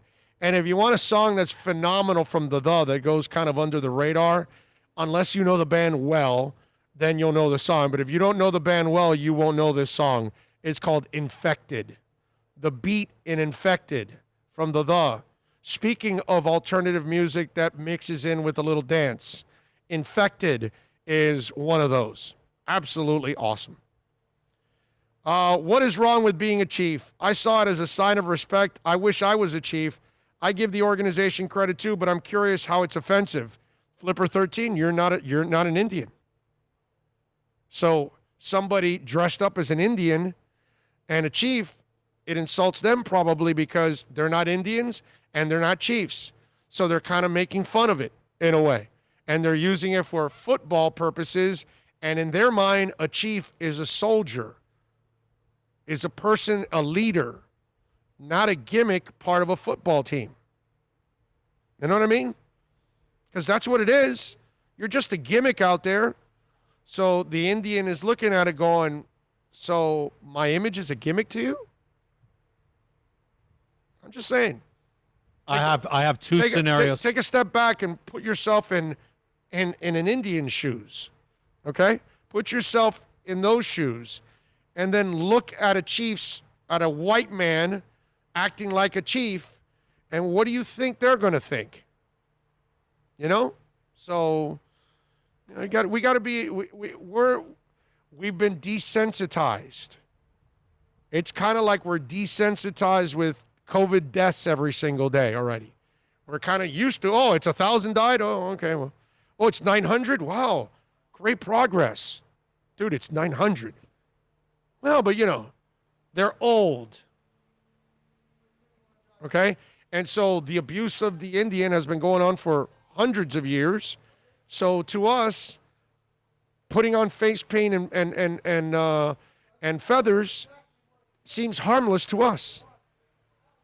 But we're not the ones that matter, in other words. And so that's the problem, that our entire existence as Americans, we've told the Indian, you don't matter. It's really what's going on. What happens if you have somebody that's a Native American, Indian, show up in the face paint at the Chiefs game? Just to throw the scenario, just a real Indian, you're saying? A real Indian shows up, and there's a lot, we're talking that area of the country, the Midwest. Is he crying? Because then I think somebody's littering. Right, exactly. Man, you're going back. That's almost like the Coca-Cola commercial. Right. I like to teach the world to sing. In Perfect Harmony. Is Nikki Sixx not allowed to wear the two lines anymore, like he does, that Native American type? Well, but that's not really Native American. That's just Gothic type of wear. It's not really Native American because it's two black lines. No, but that face painting, that's before war. Yeah, but but not the way Nikki's painted. It's not war. No, but look, he's got eyeshadow, he's got lipstick. But it's not just two lines, dude. You've seen girls go to the game like that with those lines on their face at Chief games. A line is not war paint. You know what I'm saying? So war paint is war paint. I'm just saying. You know what war paint looks like. You know what I'm saying. What I'm trying to get at. There's gonna be an issue whenever we get done with this COVID, and you have a full. Because the Chiefs sell out every Sunday. You kind of got ahead of me. Going to be judgments. You got ahead of me, but this is what I was going to say. People are going to come in with no paint, and then they're going to sit in the stands, and they're going to cover up, and they're going to paint them there, and then they're going to whip it out then. And so you're going to have to kick them out after the fact. They're not going to walk in with the face paint. They're going to put on the face paint inside the stadium. And then your ushers are the ones that are going to have to find them and then kick them out. So you got football fans carrying around compacts so that they could use a mirror and paint themselves up. Yes. That's exactly what you're going to have. That's what I'm anticipating. Okay? Oh, what happened to your portable AC John gave you? No, John. We told John to take it. We weren't going to take that from John, bro. It was a lot of money, actually. Okay, the guy had like some powerful fans and stuff, and he wanted to. John would have given it to us happily, but I wasn't going to do that. We actually got some AC fans here. We have to get some more ice now, actually. So it's time. We'll have to get Warren Sharp on in a couple minutes here, and then we'll get some ice too. Not just the cost, the hours that John spent doing that. Yes. You're a beast, buddy. I know. You are a beast. John Ross is the best. He's amazing, and thank you, John. You are awesome, dude. You are just absolutely amazing. So that's why I love you. I love you all out there, but I don't want to abuse either. You know what I'm saying? It's like, thank you so much for always looking out after all of us. But there's no way that I could tell. Yeah, John, go ahead and leave us. I don't know, $200 that you've spent. No, I'm not doing that, bro. Can I just state that you're cruising into the 48-minute mark here, and we do have a guest to get on in a matter of moments. I broke. No, this is just the second hour. There is no AB on this in the podcast. This will just be second hour. Okay. All righty. What are you going to do? You're up to your old tricks, bro. You will not stop at the half-hour mark. You just want to keep going. What can I tell you? I got a couple of things to say. We are approaching the 1 o'clock hour. Just a reminder, I got Raptors -11, Nuggets -1.5, Celtics -5, Mavericks +5. We're 10-6 against the spread after a 2-2 night yesterday in the NBA slate. All right, so there we go. All right, let's do that. Let's take a quick break. We're going to talk NFL next. We'll talk a little Dolphins. A couple of other things going on in the NFL. Warren Sharp does an excellent job of covering the league. He's got a book out, sharpfootballanalysis.com. You can go to the website, sharpfootballstats.com. This is a dude that does just a phenomenal job of covering this league. We will talk to Warren Sharp next.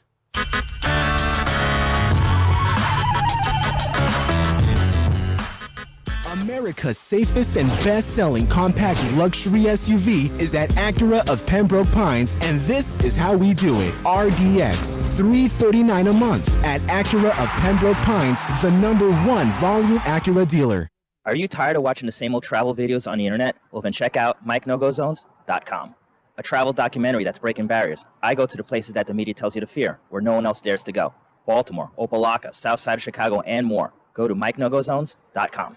It's a buyer's market at Toyota of Hollywood. Over 1,500 Toyotas on the ground, and truckloads just keep on coming. Now pay up to 50% less. 2020 Camry, not $29,000, $17,775. 2020 Corolla, not $22,000, $13,775. Buy a new 2020 Toyota with 0 down and 0% financing, or we'll make your payments till 2021 at Toyota of Hollywood, the #1 volume Toyota dealer on 441 between Hollywood Boulevard and Sheridan Street.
Talking Football with Warren Sharp. I always have fun with him on the show.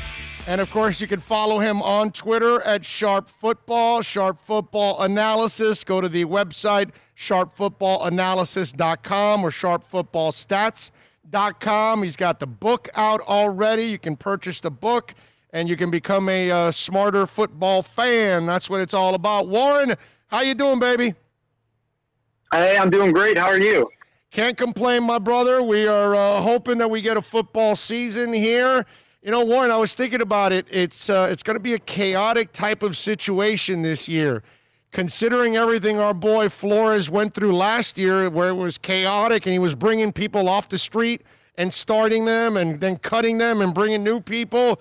He was kind of in that chaotic state all of last year. Is that a positive going into this season?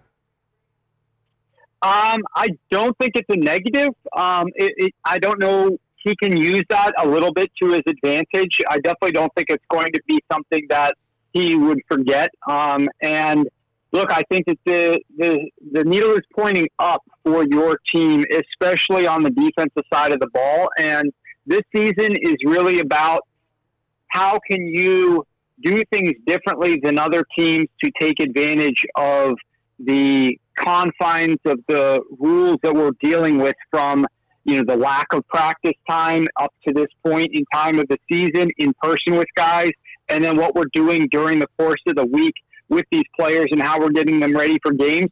This year, more than any year in the past, there's going to be 32 different opinions and perspectives on that. Every single team is going to do things a little bit differently. Can you find any edges in that process? And if you feel like something's not working for you, how quick are you to adapt your process between games and the access to players and test results and things of that nature? If guys do come back positive, how are you changing and modifying things so that you can improve, after just a couple of weeks, as opposed to make the whole season be impacted by this? When you say things are looking up for the Dolphins, the other thing I see, Warren, if you get a healthy X, with this secondary now drastically improved, I don't think you're going up against the most accurate passers and the most consistent passers in this division. How do you see the Dolphins secondary faring against the quarterbacks in the AFC East? Well, I right now forecast that you guys will play the 26th toughest schedule of opposing passing offenses. So you have one of the 10 easiest schedules. You have one of the 10 easiest schedules in the NFL of opposing pass defenses. But looking at the talent that you have on the roster this year as compared to what it was last year, specifically on the defensive side of the ball, I ran through a number of different ways looking at whether you're got so many games out of undrafted guys that are having to start, or 5th to 7th round guys having to start. Your talent level in just players from that perspective was very poor last season. The other thing that was very poor from your defense was the lack of experience. So you had a lot of rookies or guys just in their first year, having 1 year in the bank. These guys are very inexperienced. So you had lack of talent coupled with inexperience. It's a recipe for disaster. And that's what helped you earn that 5 wins as opposed to getting more wins last season. But you were able to go grab the quarterback that I think that you wanted in Tua. And now this defense has been overhauled through free agency and through other moves that they've made. And I think that we're going to see a significantly better defense in the secondary as well as some of the other key positions that's going to help you guys do a little bit better this season on that side of the ball. Warren Sharp joining us, of course. You can follow him on Twitter like I and so many others do at Sharp Football. And I know you got the 2020 football preview, so give me a nugget from that football preview from the AFC East that you can share with us. Well, let's see. The teams that I actually think Cam Newton is going to be a really good fit for the Patriots. I know that you guys don't want to hear that, but the issue, if you're just looking at Cam and you're saying, like, if you're a Dolphins fan and you're looking at Cam, you're saying, well, he's not as good of a passer as Tom Brady, and this passing offense really wasn't that good last year. So, like, what could Cam actually do? What you need to consider is that when Cam is your quarterback, defenses have to play differently. they have to put an extra defender down in the box, and that's going to help the passing ability of Cam. And in addition, when they do have extra defenders in the box, like in 2018 when the Patriots won the Super Bowl, that rushing attack was really good. It was a top 10 rushing attack, but they were only good running the football. They were top 5 running the football against light boxes. When the defense had 7 men in the box or heavy boxes, 8+ guys, this rushing offense of the Patriots is merely average. What Cam is able to do, because he runs the ball and because they're able to leave a guy unblocked when he does run the ball at times, they are able to be a top 5 run offense against light boxes, against 7-man boxes, or against 8+ heavy man boxes. So the rushing offense is going to be better because of Cam, and he's going to have more advantageous situations to throw the ball. That said, they were hit, as you know, significantly with opt-outs, and that's really going to set that team back. They didn't have a good tight end situation to begin with, and they lost their first tight end in Matt Lacoste there. I think this division is the Bills to win this season. You could still get them at plus money if you're looking to take a future on the Bills to win this division. I like the direction and the trajectory that the Dolphins are headed, but as you know, I'm sure if everybody in that area of the country is thinking with a level head, you realize that this team is still a year or two off. And I think they're headed in the right direction, however. All right, so just to play a little devil's advocate with you and go opposite of you, with Cam, I don't think it's going to be as good of a fit. Tell me why I'm wrong here. He's not an accurate guy. That's a bunch of short receivers out there. And even when he had a smaller receiver in Carolina, his name was Steve Smith, he played a lot bigger than his size because he was a physical guy. Cam is going to need to be precise in this offense because the kind of guys he has aren't range guys. So tell me, how do you bridge that, if I'm right or am I wrong here? So I do think that I think it's going to work because of the fact that you don't have to have size if you're able to determine pre-snap where you should go with the ball and you're getting those good matchups. So what this offense for the Patriots does is they are one of the top teams in the league at using pre-snap motion to help identify mismatches so that it makes life easy on the quarterback. Josh Daniels is going to be able to do a lot of different things up there with this offense because Cam Newton is there that he wasn't able to do with Tom Brady. And so I think that there are going to be more opportunities. And I do believe that, look, let's use another quarterback in your division who's very inaccurate in Josh Allen.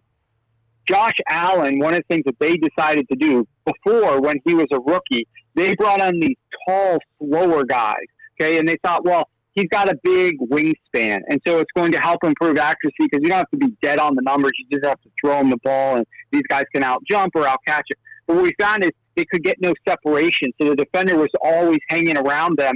Just because they had size, if you don't have the speed to couple with that, it still can be problematic, like Kelvin Benjamin types.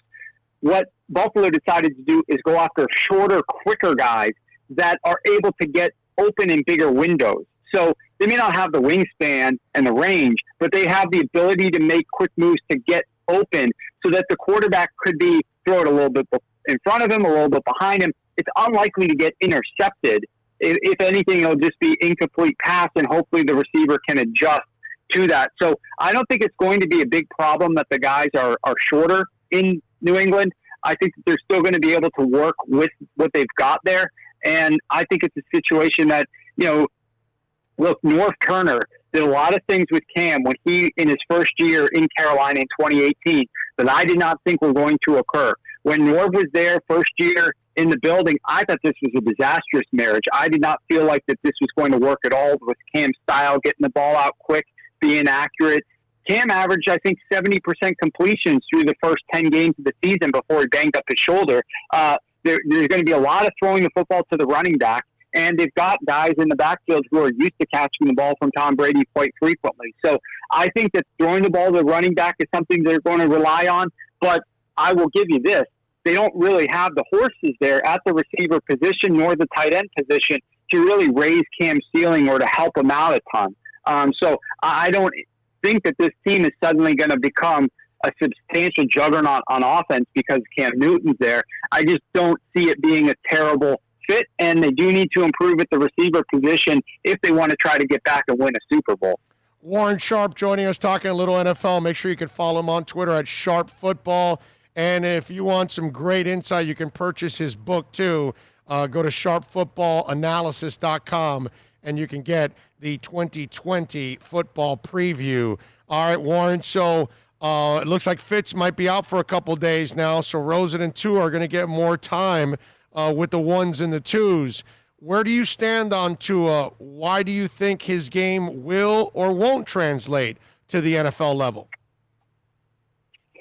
Yeah, Tua is an interesting discussion because of how much relies upon his injuries and his long-term health. And if you feel like that's okay and that's not a discussion point, the Dolphins clearly, by drafting you at 5, can't be taking a guy that they want to roll the dice on.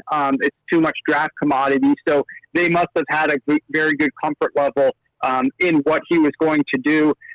It is going to be tough, whoever your quarterback is this season. I think long-term is a different story. I do think that we've seen guys. I'm not scared by the frame. I'm not scared by the size. I am worried about his injury history, but I will take a shorter quarterback. Everybody talks about the prototypical quarterbacks, right? The bigger guys with the cannon arms who could fire the ball way down the field. But you give me a shorter guy who has had to overcome being called short all of his career. I'd rather have a guy who's on the low end of the spectrum in terms of height than I would the guy like Brock Osweiler, who gets every single excuse made for him in the book because of his height. And while, yeah, he needs to work on this, but man, he's tall. He's a prototype guy. Let's give him a pass and he'll develop in this area. You know, the guys that don't have that size never get those types of passes.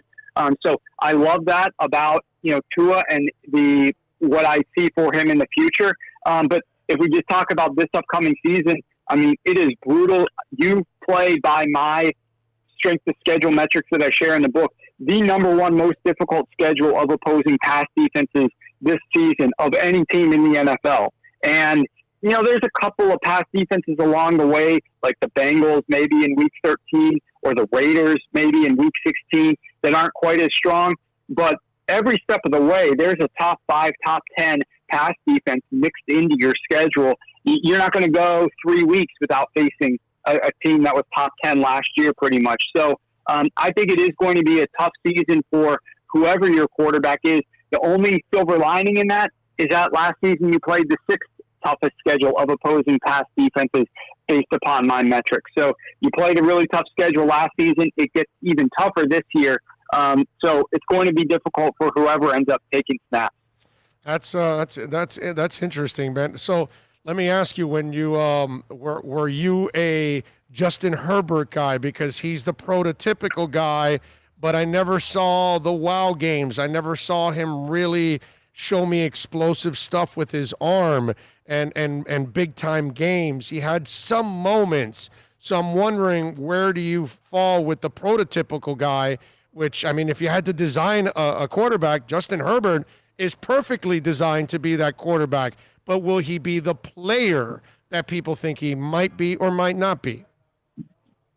Yeah, I was actually a little bit down on Justin Herbert for some of the things that I saw in that offense. I'm always leery of a team that has a stud, prototypical stud quarterback, and they end up running the ball a fair amount. And that's exactly what we saw when Josh Allen played at Wyoming. It's like, how often does a blue chip stud quarterback who should be drafted at the top of the NFL draft come to Wyoming? And then why would you be a run-heavy offense with a guy like that? Like, you would think if he's as good as build, you would lean into him a little bit and throw the football a little bit more.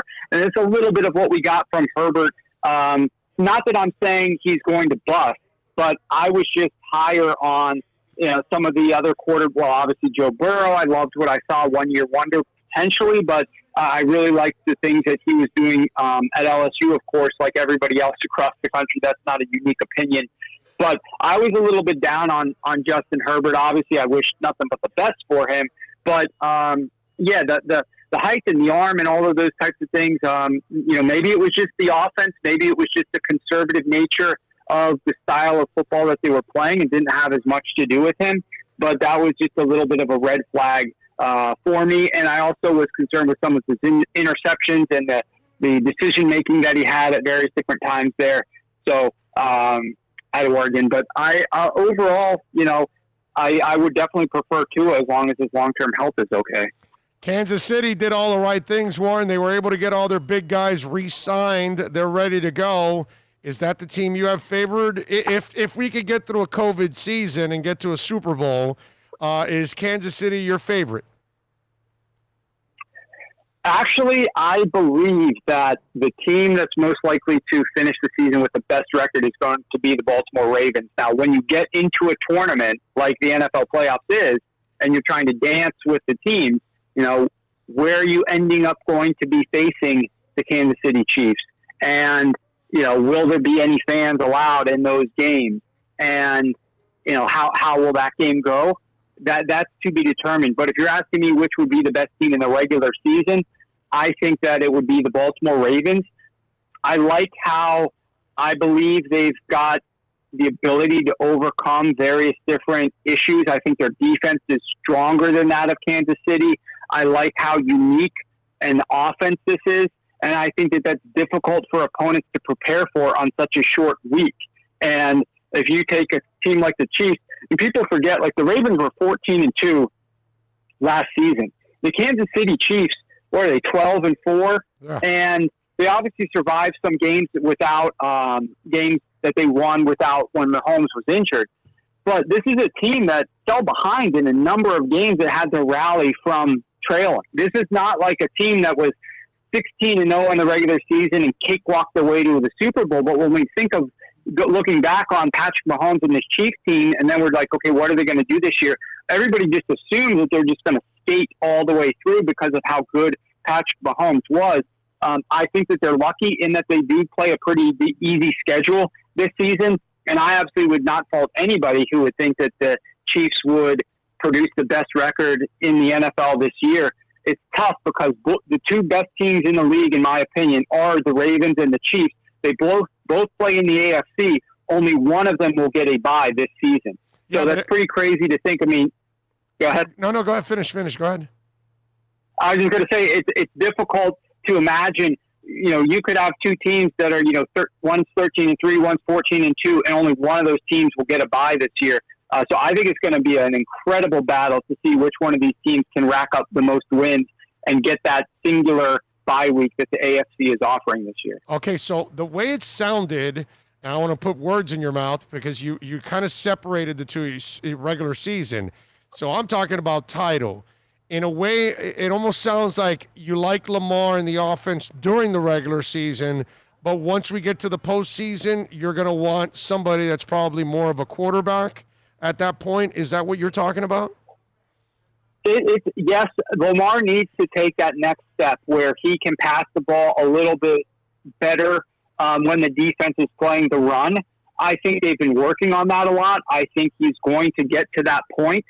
I also like the fact that the Baltimore Ravens have a very nice schedule late in the season. They have a mini bye right before Week 14, where they play Dallas in Week 13 on Thursday night, and then they don't have to play until Monday of the following week, so they get the longest bye possible in there, mini bye in there. That's going to help get them rested. And if they can then plow through the last 4 games of the season and secure a first-round bye in the playoffs, I think that gives them a massive advantage in a potential matchup with the Chiefs, who would then have to be playing, 3 straight games to get to the Super Bowl after already playing from Week 11 onward, because the Chiefs' bye is Week 10 and they don't have a mini bye. So the Chiefs have beat the Ravens multiple times over the last couple of years.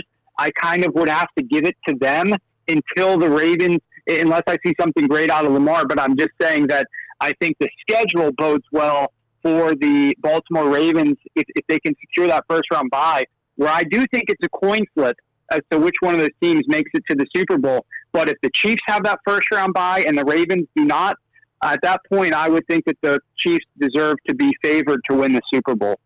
Follow him on Twitter at Sharp Football. He is Warren Sharp. Warren, I can't let you go without asking you this. We'll wrap it up with this one. Brady goes to the Bucs with Bruce Arians there. What do you believe in and what do you not believe in? I believe that Tom Brady is going to have success because of these wide receivers that he's been given. I think that it's going to be interesting to see the pass protection because they need to give him good enough pass protection for him to get the ball down the field. Bruce Arians has a much different passing attack than did Brady up in New England. It was a much shorter based passing attack. Even on first down, it was a more conservative ball control passing attack in New England, whereas Arians has the highest average depth of target downfield on first down of any team in the league last season. So Brady's going to be asked to push the ball down the field. Does he have enough time in the pocket to make it work? I'm leery in this offseason of quarterbacks moving to a new team with a new coordinator. That's definitely something that's working against him. But of course his age and if he gets nicked up or anything like that along the way. But I cannot wait to watch what that looks like because Arians has long been one of my favorite coaches. I love what he does with quarterbacks. He does ask him to hang in the pocket, and some of those hits, ended up taking a toll on Andrew Luck among some other QBs. So it's going to be up to that offensive line to give him the protection, but I can't wait to see if it works. Warren, tell them about the 2020 football preview. What can they get inside that book chock full of information, my brother? It's 360 pages, and I believe it's the fastest way you guys are going to get smart for the 2020 season. I go through every single team. I write a chapter on each team. Lots of color, lots of graphics, easy to process and digest. A lot of good things for visual learners so that they can take some insights. And I promise you, there's a lot of information in here that you're not going to find in any other preview guide out there. It's good for fantasy. It's good for sports betting. It's good for general football knowledge. I think every chapter you're going to learn about the coaches and what their philosophies were and what their strategies were, what worked, what didn't, how they're going to look differently this upcoming season than they did last year, and really preview the season. So I think anybody who grabs it is going to find it's well worth the investment. In the Dolphins section, are you a believer of Preston Williams in his second year? I am. I loved what he was delivering last season, and I really can't wait to see him work this upcoming season. Obviously he stood out in preseason a year ago, and we don't have that ability to watch guys. That's kind of the disappointment about this year, not having that preseason to see guys like that who can really make an impression on you. But I was very impressed by what I saw him deliver last preseason, and I think he's ready to take a step from year one, and I'm looking forward to what he looks like out on the field this season. I love it. All right, follow him on Twitter at Sharp Football and get the book, man, the 2020 football preview. I promise you, you're going to love it. It is always full of great information. Warren, as always, you're a stud, my brother. Thank you for taking some time. Hey, absolutely appreciate it. Stay safe. Good talking to you. You got it, my man. You stay safe. Warren Sharp, Sharp Football analysis.com and sharpfootballstats.com. He is always an excellent guest and always great info, man. Love having Warren on. We'll get him on a couple more times throughout the season. I usually bother him, maybe 2 or 3 times a year, sometimes like that preseason, then a couple times during the regular season. Usually is when I bother him. So he's awesome, man. And follow him on Twitter. He's actually a really good follow on Twitter at Sharp Football. All right, 786-322-1105. If you want to get in on the text line, that's 786-322-1105. If you want to get in on the text line, you can also reach out to us on Twitter. That's at Big O Show. Follow us there as always, because like I tell you all the time, that is a 24-hour talk show. Let's see, what else do we have here? The reason that the phone lines are always so busy and our listeners can't get in is because people are trying to be guests on the show. Right. Yeah, that's true. That's why the phone lines are always busy, guys. Yes. No, you're right. Phone lines have got to be busy because of those situations, because people are dying to get in on the show. Or they just want to be a guest, man. Yeah. Did you see Robert Kraft got his video blocked? The Asian spa video, the Asian day spa, a huge victory in court for Robert Kraft. The video allegedly showing the Patriots owner receiving sex acts in a massage parlor has been ruled inadmissible once again. The 79-year-old's dream team of attorneys had successfully argued last year that February 2019 footage of Kraft inside a Jupiter, Florida day spa violated his rights and should not be allowed to be used in the case against him. But prosecutors appealed the decision to the Florida 4th District Court of Appeals and said that at a June hearing that police had every right to roll on Kraft. So on Wednesday, judges sided with the New England owner, saying in a lengthy opinion that cops screwed up in a way that they went about recording the video inside the spa. In the opinion of the judge, says Kraft and others who received legitimate non-sexual massages had a reasonable right to privacy inside the facility. So Robert Kraft scored a victory for him and everybody else, apparently. So Robert's dream team of lawyers is helping out everybody else in the process. So let me ask you something. Outside of being married, which he's not, and I know it's kind of embarrassing, plus, who wants to see his shriveled up penis at 70, whatever he was, 8 years old then at that moment, right? Nobody wants to see that, right? I mean, come on. Let's be honest here. Nobody really wants to see. If you want to see that, you're kind of sick. But I just to throw it out there. If he's carrying a large hose, do you think he cares about the video getting out? Kind of that's like my way out. 79, last couple of years left. I'll leave this world with everybody knowing that I've got the schlong. I'm just saying. So if he's competing with Milton Berle. Right. That's it. He's not really fighting the video really that much. If they want to see it, let them see it. My point, you're engaging in an illegal act. You don't have any rights, buddy. It's an illegal act, pal. Shayna, they bought the tickets. They knew what they were getting into. I say, show the video. I want to know how people's bank accounts have changed. That's what I want to know. Oh, man. Robert Kraft. Victory for Robert Kraft. Go get him, TMZ. Get that video, baby. All right, let's take a quick break. We'll come back on the other side.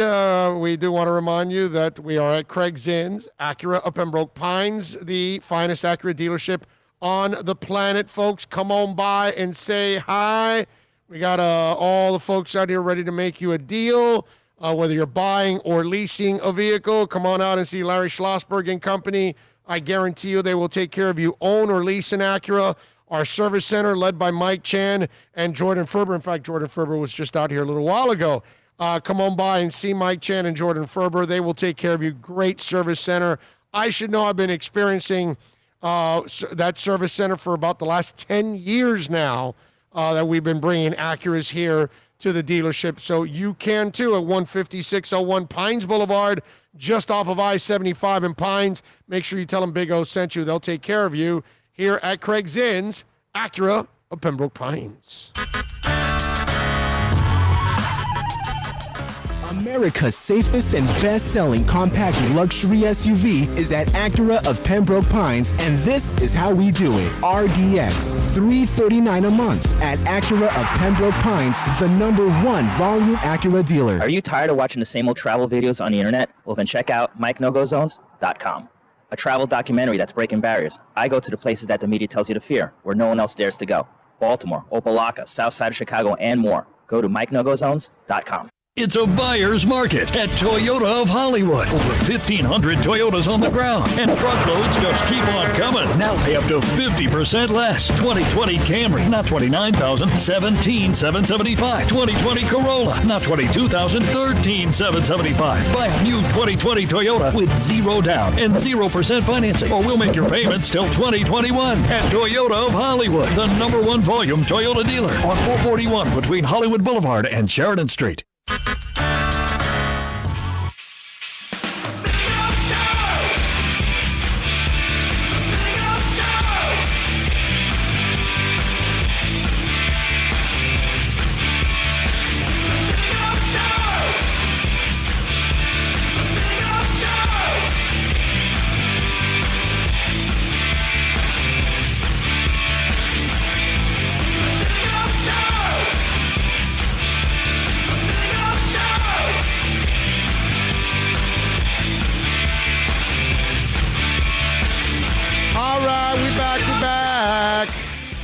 We take you, I don't know, probably about another hour here. 2 o'clock, Michelle Kaufman will be joining us. We'll talk a little football. By the way, the Yankees have just acquired Addison Russ from the Phillies.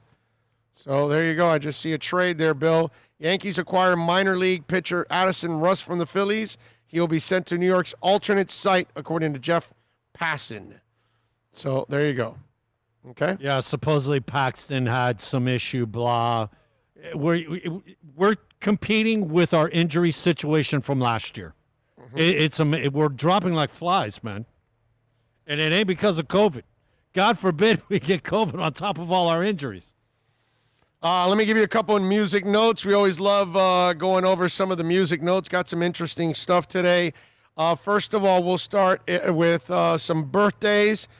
Kenny Rogers was born in 1938 on this date. The singer-songwriter, record producer, actor, entrepreneur, charted more than 120 hit singles across various music genres, topping the country and pop album charts more than 200 individual weeks in the U.S. alone. And he was voted favorite singer of all time in 1986 in a joint poll by readers from USA Today and People. In 1951, Glenn Hughes was born on this date, the English bassist and singer who was a member of Trapeze and was also worked with Deep Purple, Black Sabbath, and Gary Moore. He's also a member of the Black Country Communion, and he does that with Joe Bonamassa and Jason Bonham. That's the threesome there that you see in Black Country Communion. Joe Strummer, the Turkish-born English musician, singer, actor, and songwriter.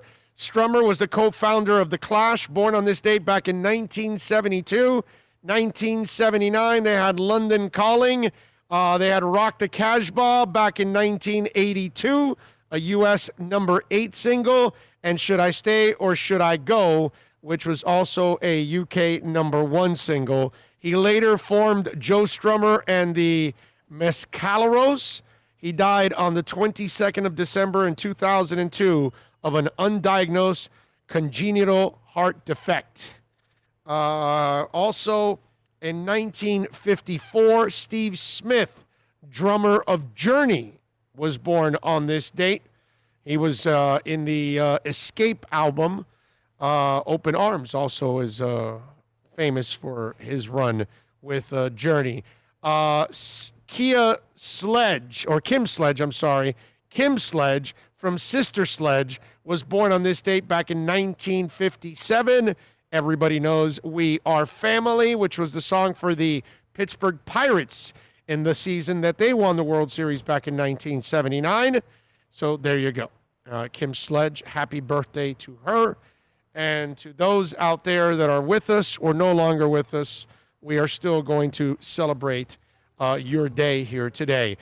In music history, couple things that happen in music history. We'll tell you why it matters. First of all, we start with the Stones on this date. Back in 1965, they started a 3-week run at number 1 on the album charts with Out of Our Heads, their first U.S. album chart topper. The record's success had something to do with a single called I Can't Get No Satisfaction. Bono, on this date, in 1982, U2 singer Bono married his girlfriend of 7 years, Alison Stewart. Bassist Adam Clayton was the best man. It's kind of weird, right? With Edge and with what's it called? What's the fourth member now? Larry Mullen. Larry Mullen. So he had to. So he shame on you! I revoke your U2 card. He picked Clayton over Mullen and Edge, man. I'm willing to bet they were, ushers. I'm sure. Correct. You know what Adam Clayton's favorite U2 song is? Which one? Drowning Men. Then why doesn't he play it? I don't know. Why don't they play it in concert? Well, there's not a lot of bass in that song. Bro, the only he gets to take a break. Is that why it's his face? Hey, we need to do this song. I want to take a break. It's not a lot of bass in it, man. What can I tell you? Joey Ramone. In 1983 on this date, Johnny Ramone, guitarist for the Ramones, spent 4 hours undergoing brain surgery after being found unconscious on a New York street where he got into a fight. Does that person nowadays regret kicking Johnny Ramone's ass? Back in 2003 on this date, Fred Durst wrote on Limp Bizkit's website that they had changed the name of the band to the upcoming album from Party Sniffers to Results May Vary. So there you go, a couple of things that happened historically in music today. For those of you that are Queen fans, give you a little heads up, Queen and Adam Lambert will release Live Around the World. It'll be audio and home video formats October 2nd. That's the day after my birthday.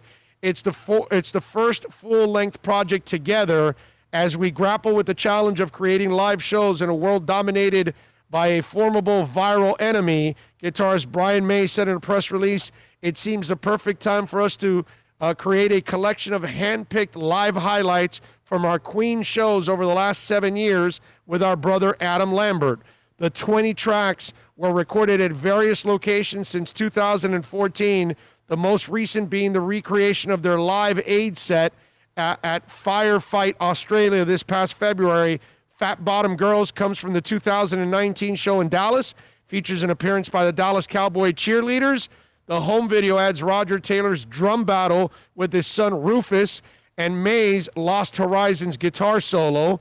Earlier this year, they put out a reworked version of We Are the Champions titled You Are the Champions as a benefit for the COVID-19 Solidarity Response Fund for the World Health Organizations in their fight against the pandemic. As Lambert noted, it was their inability to remain on the road due to the coronavirus that prompted Live Around the World. When we couldn't tour this year, we wanted to give fans something, a place of that, and a live album just felt right. He said, "It's the first time we've released an album together, and we have a lot of fun putting it together, picking out our favorite performances over the last 7 years." I don't know if any of these will be here in South Florida, or maybe for me personally, I saw them in Brooklyn one year, so I don't know if I'm going to get one of those, but just in case, if you're a Queen fan and you want a little Adam Lambert, this is one you want definitely in your collection. Let me see, what else do we have here in music? Oh, yes. This is also pretty cool. I'm actually going to watch this tonight when I get home. Whitesnake is streaming their first full 1990 headlining set at UK's Monster of Rock Festival. This is 1990, so this is in their heyday. August 18th to mark the 30th anniversary of the concert at the Castle Donington. On the road in support of their 89 Slip of the Tongue tour, the band delivered a 17-song performance at the day-long event alongside appearances of Aerosmith, Poison, the Choir Boys, and Thunder. Whitesnake founder David Coverdale was joined by a live stream Q&A event before the concert by the full 1990 lineup, including guitarist Stevie Vai and Adrian Vandenberg, dude. On stage, Vai and Vandenberg. You're going to watch that? You're gonna watch it? That's a must catch. You're going to watch it? Bassist Rudy Sarzo. Okay? All right? And Tommy Aldridge on drums. I mean, give me a break, dude. Yeah. Vai, Vandenberg, Sarzo, and Aldridge with Coverdale. Come on, bro. I'm going to watch that twice this weekend. Not once, twice. Yeah. Okay? That group, those Are you guys. kidding me? Wow. Are you kidding me? All right? So if you are a fan of Whitesnake, 1990, it's there. Go check it out. Also, everybody knows Jesse's Girl, right? From Rick Springfield. You remember that song, right? It's a classic, Jesse's Girl. Seen it performed a few times. Definitely. Me and they too. all go nuts. Yes, yes. And remember, Pat Benatar's husband, Neil Girardo, wrote the music. Okay? Rick Springfield wrote the lyrics, but Neil Girardo wrote the music. So that guitar that you hear, that's Neil Girardo from Pat Benatar who wrote that song. Just a little nugget out there. I don't know if some of you knew that. Some may not. I don't know. Did you know that? that Neil Girardo wrote Jesse's Girl? Yes, I do know that. Okay. Yes. You said it at the concert. All right, so Rick Springfield's Jesse's Girl. So a lot of people have always asked Rick, who is Jesse's Girl? Well, he told Song Facts, I don't know her name. Actually, it was a brief relationship I had when I was making stained glass for a while. I was going to a stained glass place in Pasadena, and I met this guy and his girlfriend. I was completely turned on to his girlfriend, but she was not interested. So I had a lot of sexual angst, and I went home and I wrote a song about it. Then about 4 months later, I stopped going to the class and lost contact with them. Springfield, by the way, remembers the man's name. It's Gary. When he changed to Jesse, partly because it's easier to sing, and also a tribute to the Los Angeles Rams wide receiver, Ron Jesse. But the whole thing is absolutely what I was feeling, he explained. He was getting it, and I wasn't. And it was really tearing me up. And sexual angst is an amazing motivator to write a song. Think about this. Rick Springfield can have any woman he wants on the planet.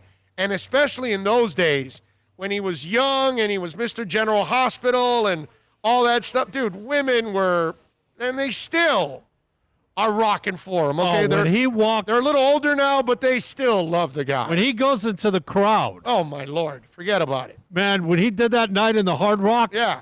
The number of security people needed to keep them women back. I mean, they were going off the side, the second level to go down the first level to get to him. I saw Rick Springfield at the Seminole Coconut Creek Casino one time. This was maybe about 6-7 years ago. He had like this little pouch that was tied to his pants. A dude slipped $1 in it. A dude, not a woman. That's Rick Springfield. Okay, that guy is not going to struggle to get laid with any sex. I'm just saying. Just want to throw that out there. So at one point, Oprah Winfrey's staff tried to track her down. Okay? The closest they got was the teacher of the class, but unfortunately, he had died 2 years earlier, and they had thrown all his papers out the year after. So they were missing finding out who she was by a year. So they released it as a single, Working Class Dog, in early 81. Jesse's Girl rebooted Springfield's career in the U.S. He reached number 14 a decade earlier with Speak to the Sky, but he had failed to dent the top 40 after that. Around the same time, he landed the role of Dr. Noah Drake on ABC's General Hospital, and both his musical and acting career picked up steam. Jesse's Girl was the number one single in the U.S. August 1st, 1981, the day MTV launched, but it was not part of that day's programming. Springfield reportedly storyboarded the video. It took about 24 attempts at smashing the mirror before the right take. The song had continued to remain a pop culture touchstone, and it was used as a memorable scene in Paul Thomas Anderson's 1997 movie, Boogie Nights. Jesse's Girl was also sung by members of the cast of Glee in 2010, and that version reached number 23 on the charts. So we will never find out who is Jesse's Girl. I figured this was pre-General Hospital. Right before, yes. Yeah, because, man, that I can remember. Right, exactly. The girls at Pace. Yes. That was when I was in ninth grade. Man, them girls, that's all they would talk about. Right, of course. Of course. That guy was like, you know. And guess who sends in a super chat? Guess, Bill. Jesse's Girl? Well, no, but Jesse in Minneapolis. Awesome. So we're talking about Jesse's Girl and Jesse in Minneapolis. Thank you for the super chat.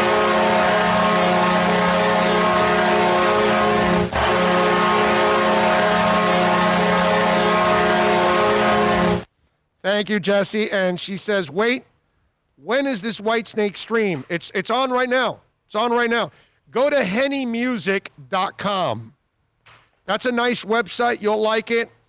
They do a nice job with rock music, and they have the link there if you want to find it, and you can check it out. The story's there, and the link is under the story. Okay? Props to Jesse. Timing is everything. That's awesome. You know what I'm going to do, actually? I'm going to put the link myself, I am actually going to put it on my Twitter page, Jesse. So if you want, go to my Twitter page, and I will actually put it on there for you, okay? Give me a second here. I will definitely pull it up. There we go. Whitesnake Stream.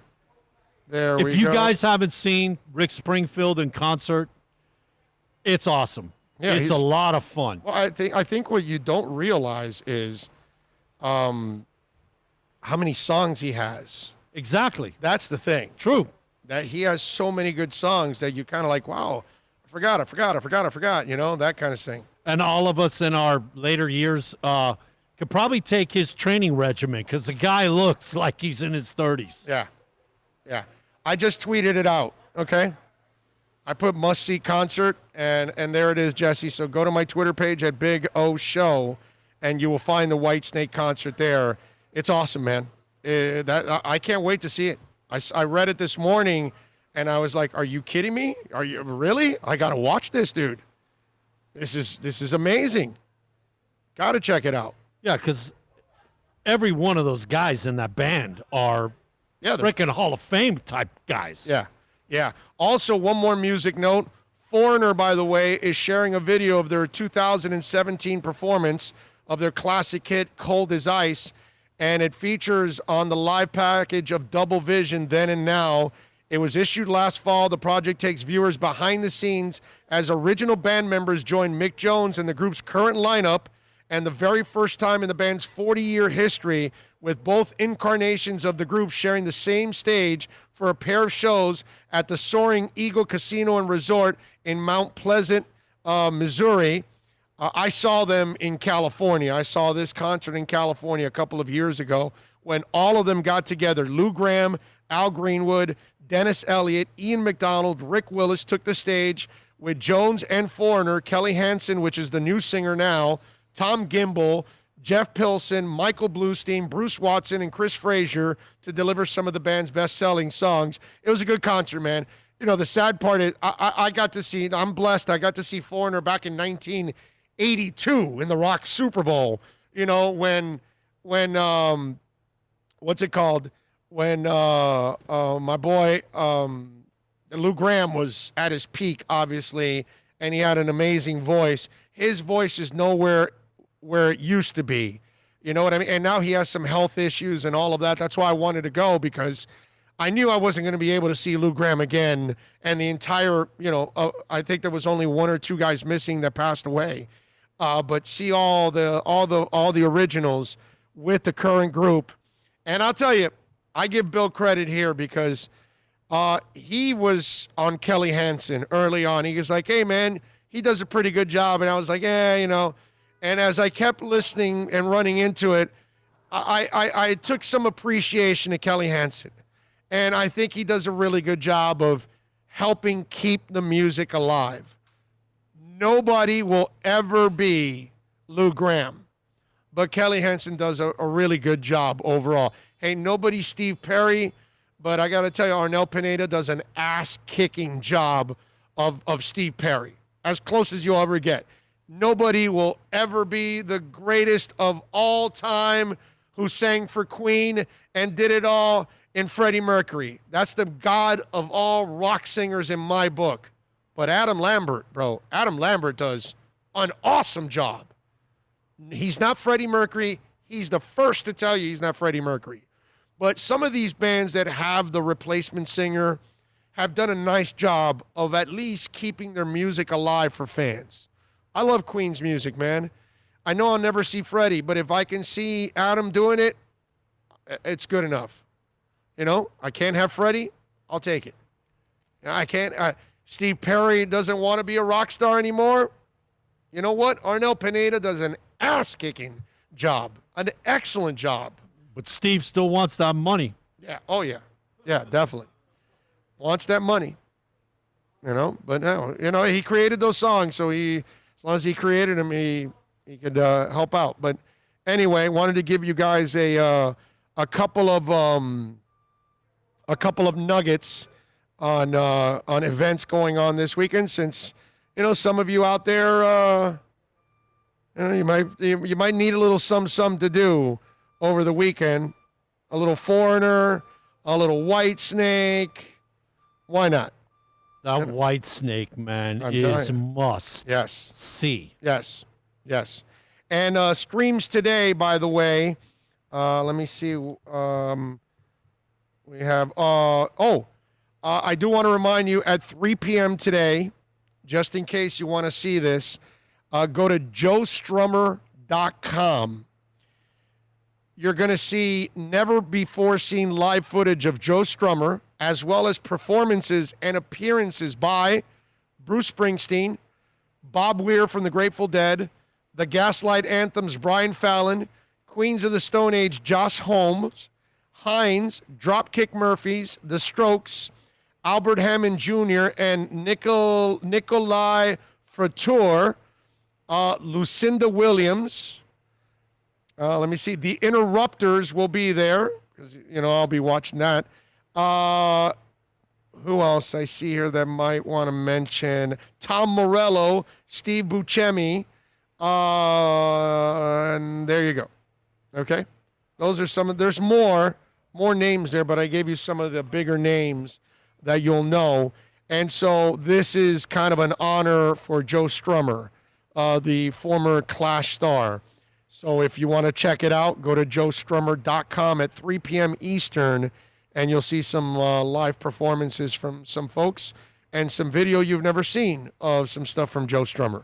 So there you go. Check it out. 3 o'clock today, a song for Joe. So that's a lot of good music nuggets today on the show. I don't know. I think I worked pretty hard for you guys today to give you a bunch of good music stories there. Mike No-Go Zone says, I saw Lou Gramm in his later years, and he lacked a lack of mobility, and his sickly appearance was so sad. I felt emphatic for him. Yeah, no, I'm with you, man. I'm with you. You could tell that he's not himself. It's when you see great white singer, oh God, what's his name? He tours on his own with his own band and sings great white songs. You got the name? No. Great White. I'm forgetting his name now, but he also has had a lot of physical issues. And when you see him, his voice is a little closer to what he used to be.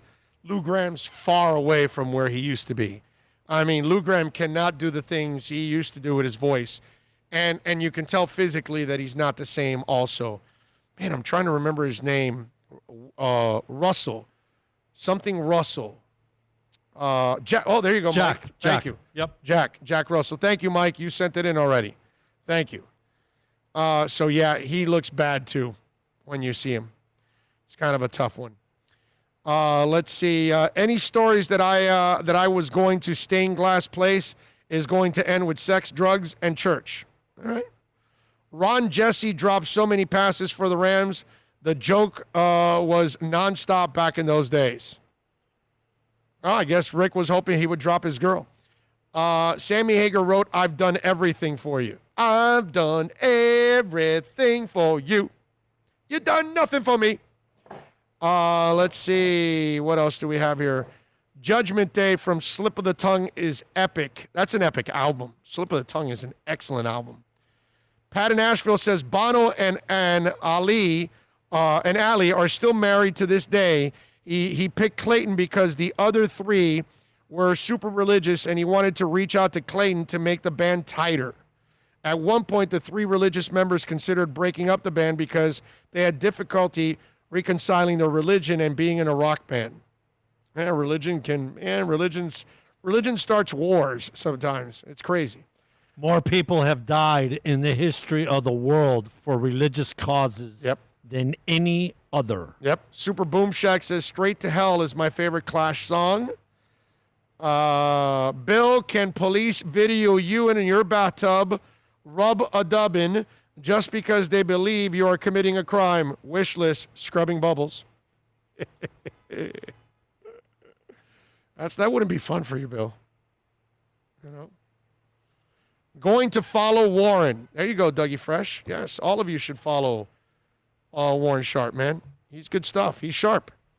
Can we get ready for some football? Yeah, talk? we did some football talk with Warren. Now we're going to do some football talk with Michelle Kaufman because we got Inter Miami tomorrow. Fort Lauderdale, by the way, is making some noise. I mean, they just had a 15-year-old score a goal from their academy team. And last week, the Fort Lauderdale team had the goal of the planet, okay, because the guy scored. Did you see that goal from like half field, from midfield? Which I've seen a lot of them. Is this No, recent? our guys from Fort Lauderdale CF, our minor league affiliate, our kid hit a goal from midfield, dude. No. The goalie was 2 up, Right. and he rifled it and got it over him and into the. It was the goal of the world. Nobody in any league anywhere in the world had a better goal than that one. That was yesterday? No, that was last week. Last week. You know what? Usually I see all those, and no, I did not see that. I got to go look for that. Yes, it was awesome. All right, let's take a break. Michelle Kaufman from the Miami Herald. We talk a little football. We do that next. It's a buyer's market at Toyota of Hollywood. Over 1,500 Toyotas on the ground, and truckloads just keep on coming. Now pay up to 50% less. 2020 Camry, not $29,000, $17,775. 2020 Corolla, not $22,000, $13,775. Buy a new 2020 Toyota with 0 down and 0% financing, or we'll make your payments till 2021. At Toyota of Hollywood, the #1 volume Toyota dealer on 441 between Hollywood Boulevard and Sheridan Street. Are you tired of watching the same old travel videos on the internet? Well, then check out MikeNoGoZones.com, a travel documentary that's breaking barriers. I go to the places that the media tells you to fear, where no one else dares to go. Baltimore, Opelika, South Side of Chicago, and more. Go to MikeNoGoZones.com.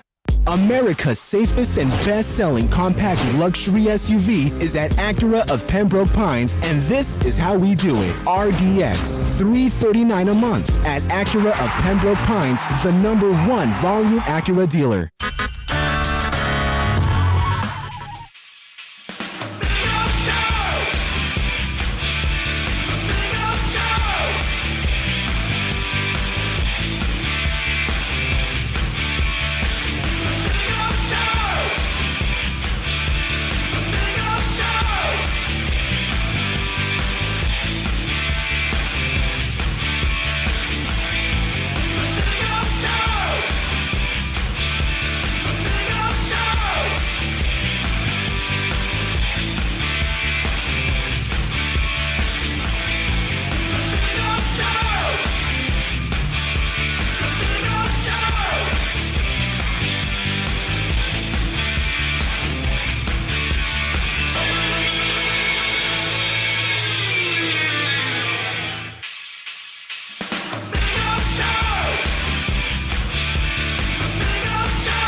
We back. We are awaiting Michelle Kaufman. She will join us now in just a couple of minutes. We just talked to her. She's going to join us at 2:05, 2:04, something like that. So give us a couple minutes, and we will get Michelle on. We will talk plenty with her. Yesterday, the Rockets, before we get into a little soccer talk with Michelle, the Rockets yesterday defeated the Thunder 111 to 98 or 99, whatever it was. And in that game, you saw Russell Westbrook like really active as a teammate and a communicator with the players and the coaches and all that. And he's sporting his Iron Maiden shirt, which he probably doesn't know one lyric from an Iron Maiden song, doesn't even know anything Iron Maiden, but it's a great shirt. I get it. Iron Maiden's one of my favorite bands. So it's one of my big four. And so I get it, man. I've got tons of Maiden stuff in my house. I'm a Maiden fan, so I know how it is, man. You know, I travel with an N99 Maiden mask with me all the time. So I'm a Maiden fan. There's no doubt about that. And James Harden was asked about Russell Westbrook's participation yesterday in the game, and this is what James had to say. Russ was also excited. Yeah, he's not out here on the field, on the court, but what type of impact did he have in your huddles? You better be sure he ain't got enough to do. I like that. He better be. He's got nothing else to do. That's good. That's good. I like that. And there's nothing wrong with a little ball busting, having some fun. You know what I mean? When you win, right? Yeah. And they're winning. They're doing all right. I mean, everybody else was shooting really well for them. It was one of those. Even when Harden went to the bench, they still played well without Harden, and obviously Russell wasn't in the game. That was a self-promotion maneuver by Russell, by the way. Rock stations all over the world are talking about Westbrook wearing an Iron Maiden shirt. Well, I know Nico McBrain, the drummer for Iron Maiden, and when I took the picture of Russell, I texted it to him, and I said, Nico, what do you think about this, brother? Russell's sporting an Iron Maiden shirt. He sends me back. He goes, classy. I love it. I love it. Nico is like money, dude. He is just like a good person, bro. Like a super, super cool dude. I have not met the other guys. I talked to him once, like I told you years ago, by phone. But I've never met personally the other guys yet. I will one day. I hope so. Those guys from Iron Maiden, they actually talk about getting to talk to a young Big O once upon a time. Yeah, they probably brag. Steve Harris and Dave Murray probably brag all the time. See that guy on the radio? We talked to him when he was a 15-year-old punk in high school, all excited about us while we were recording Peace of Mind in the Bahamas. Damn, that was a fun moment. Fun moment for a 15-year-old, I got to tell you. Oh, Lordy. All right, 786. All right, let's get Michelle on. She's ready already. 786. No, not ready. She needs more time. 786. Give me a second, man. I'm calling her. 322-1105. That's 786-322-1105. If you want to reach into the program, you can do that. We are here for you as always. We'll get you on hold. All right, she is ready. There you go. Michelle is ready, sir. All right. You can follow her on Twitter at Koff Sports. Better yet, catch her work at the Miami Herald like I do every single day. She is Michelle Kaufman, Inter Miami CF Insider. Michelle, good afternoon. How are you doing? Good afternoon. How are you? Very good, very good. Looking forward to tomorrow, actually. I can't wait till tomorrow night, actually, to get to the stadium, call the game, watch the game. And in a way, how lucky are you and I and a couple of other people that are going to be able to be in that building, man? We're pretty fortunate because there's a lot of fans. You know, one thing that's changed about soccer in this town compared to the other teams in the past, this stadium was supposed to be packed. People were really excited about it. The tickets were bought up. A lot of games were either sold out or close to getting sold out. So there's a lot of people that are going to really, they're going to be jealous of you and I tomorrow. Oh yeah, I mean it's the fans are allowed to do cardboard cutouts. That's what the team is doing. The fans are for $50. You can get a cardboard cutout of yourself that they're going to put in the north stands, which is nice. It's a nice little gesture, and the money is going to go to their foundation to help some COVID charities and stuff. But yeah, if the fans don't have the opportunity, they're going to just be watching on TV, and we will have a chance to be there live. But it's having covered the game in Orlando that I covered of them. It's it's very different covering a game when there are no fans. It's completely quiet. I mean, you feel like you're watching a practice. You really do. It doesn't really even look or feel like a game, except they have uniforms on, and there are refs. But it really looks like a practice or a scrimmage because there's no sound, there's no music playing, there's no, nobody in the stands. And then after the game, you don't have any access to the players or coaches. All of the interviews post-game are going to be on Zoom. So, it's better than nothing that we get to be there, but I'm telling you in advance, it is not going to feel like a real game. I get, it'll feel a little different for us because we're in the booth calling the game and all that. So we'll have a little bit more enthusiasm and excitement because I'm sitting there, I'm doing pre and post with Donald pre-half and post, but then I'm there hearing, Whittingham and Rongan with the call. So that's going to give us a little feel for us personally. But yeah, you're right. It's going to be weird that it's no folks in the stadium.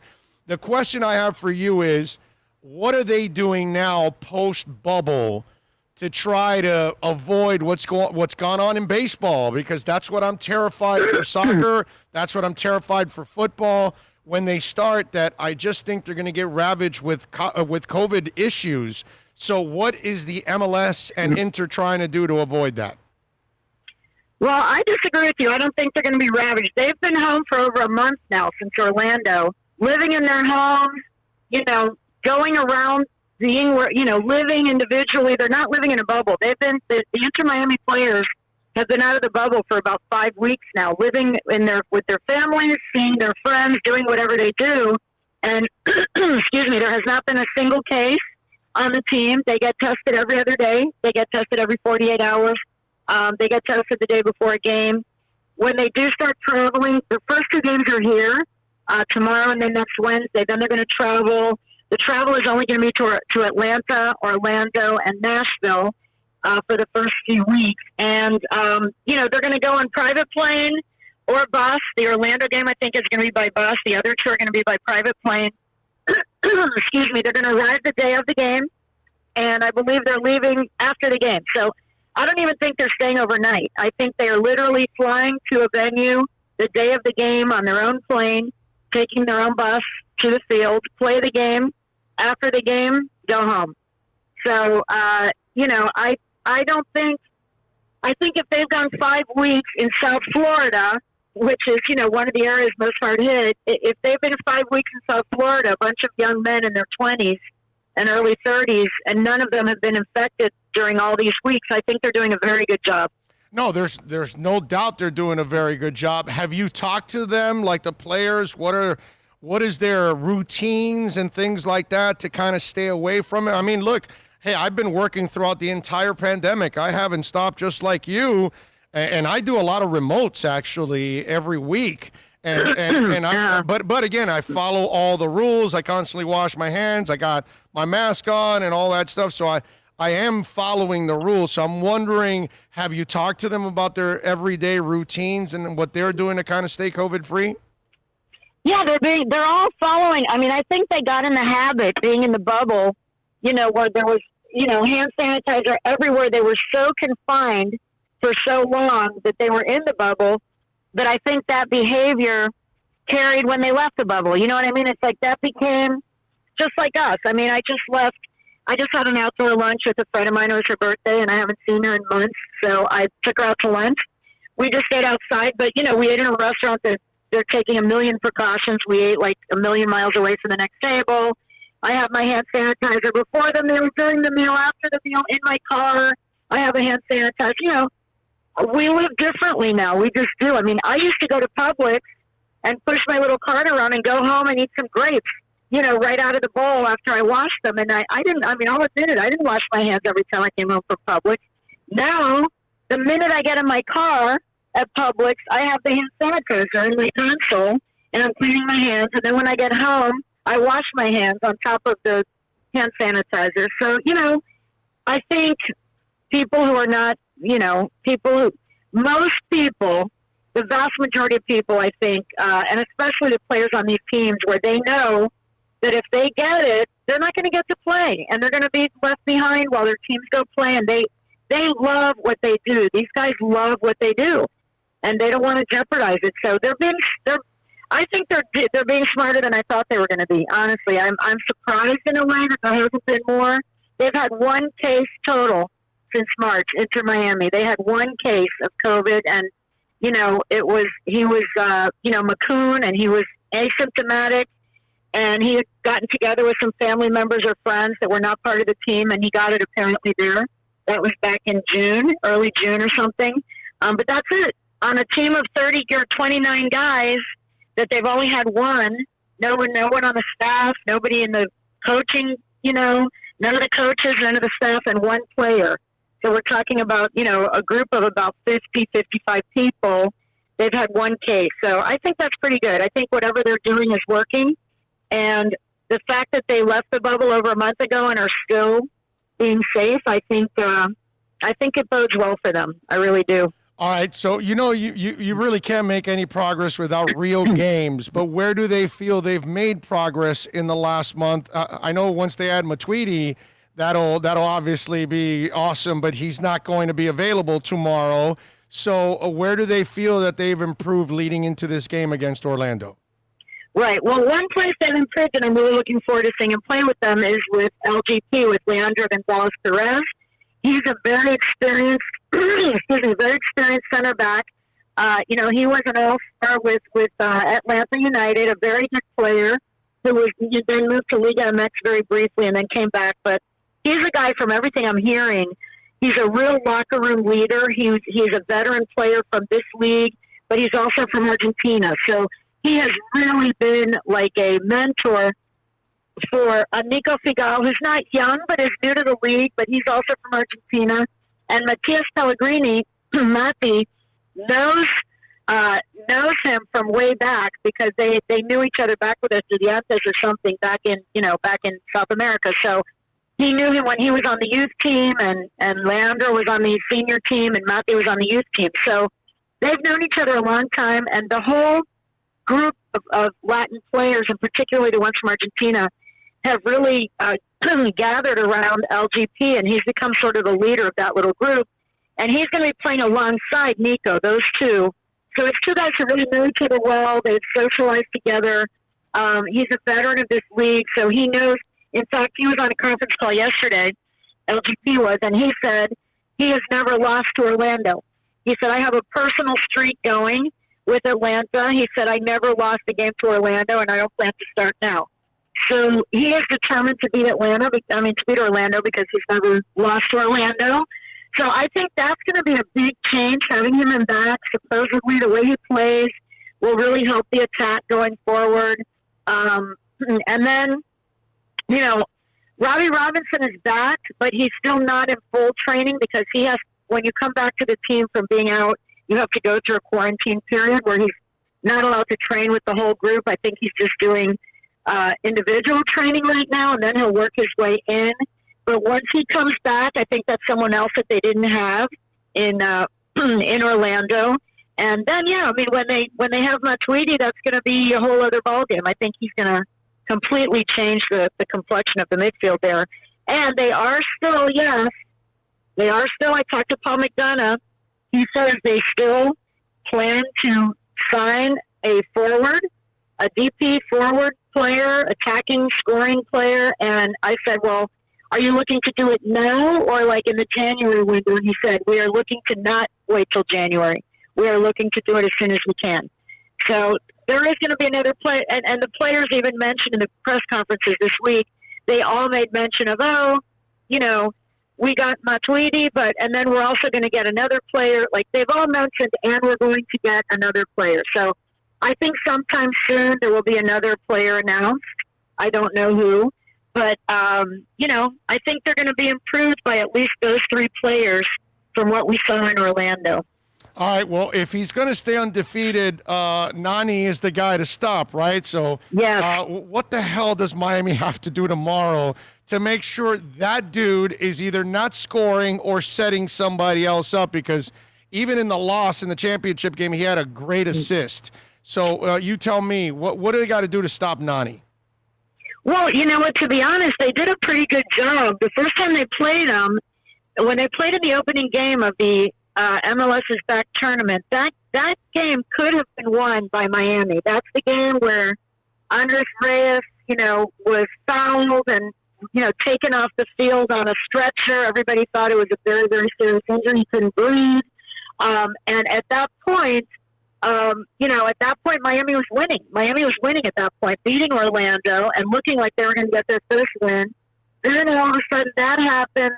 And, you know, very soon after, when Miami was still obviously distracted and upset by that whole situation, Orlando scored the tying goal. And then, because that was such a long injury time, in the 97th minute, 7 minutes into injury time, Nani scores the winner. So, you know, it took them 97 minutes to beat Miami in that opening game. So I don't think it's as big of a mismatch as somebody might think. I mean, they did get to the one thing that I do think Miami's going to be a disadvantage. It's not so much Nani, is the fact that Orlando played all the way through to the final of the MLS's back tournament. So they're in a playing groove. You know what I mean? They've played games up until last week, or, you know, 10 days ago, whatever. They played all the way until the final game, whereas Miami has not played a game in over a month. And that is going to be a difference because, you know, practicing and playing games are different. And Diego Alonso, the coach, said they tried to get some scrimmages lined up, some practice games, and they were not permitted to do that. So they really have just been practicing and, you know, practicing against themselves mostly, as opposed to Orlando that has been, you know, has played real games and real competitive games against good teams all the way through the MLS's back tournament. So Orlando is going to have that advantage. Miami will have a home field advantage, even though there are no fans cheering for them. It is still their home. It's a place that they have been practicing. They will sleep in their own homes, in their own hometown. So that will give them a little bit of an edge, but Orlando definitely has the edge of being in better game form because they've just played more games. Yeah, it's obviously you got to give. I mean, they got the experience and they're in a groove, but Miami has got to be incredibly hungry right now. This is a team that is 0-5, and all their losses are by 1 goal. So they know that they easily could have a different record with some different breaks. And look, in the end, we know what their Achilles heel is. They've got to find a way to score more, Michelle. That's really, in the end, what they've got to do. Yeah, they have to score, and that's why they need that scorer coming, and that's why Matuidi is going to help. He's not going to be the scorer, but he will win balls in the midfield, which is an area that they've been weak. One of their weak links has been losing the ball in the midfield. So, you know, I mean, Pizarro has proven to be a very, very good player, but he needs help. Right. He needs somebody working with him in the midfield, and I think that is where Matuidi is going to be a great help for him. And, you know, but they don't have him for this game, and they're not going to have him for the next game either. He has to still, you know, get his visa lined up. Then he has to get here and go through the quarantine period. So we're talking about probably a couple of weeks before he can actually play a game. So they're going to have to do it without him for now.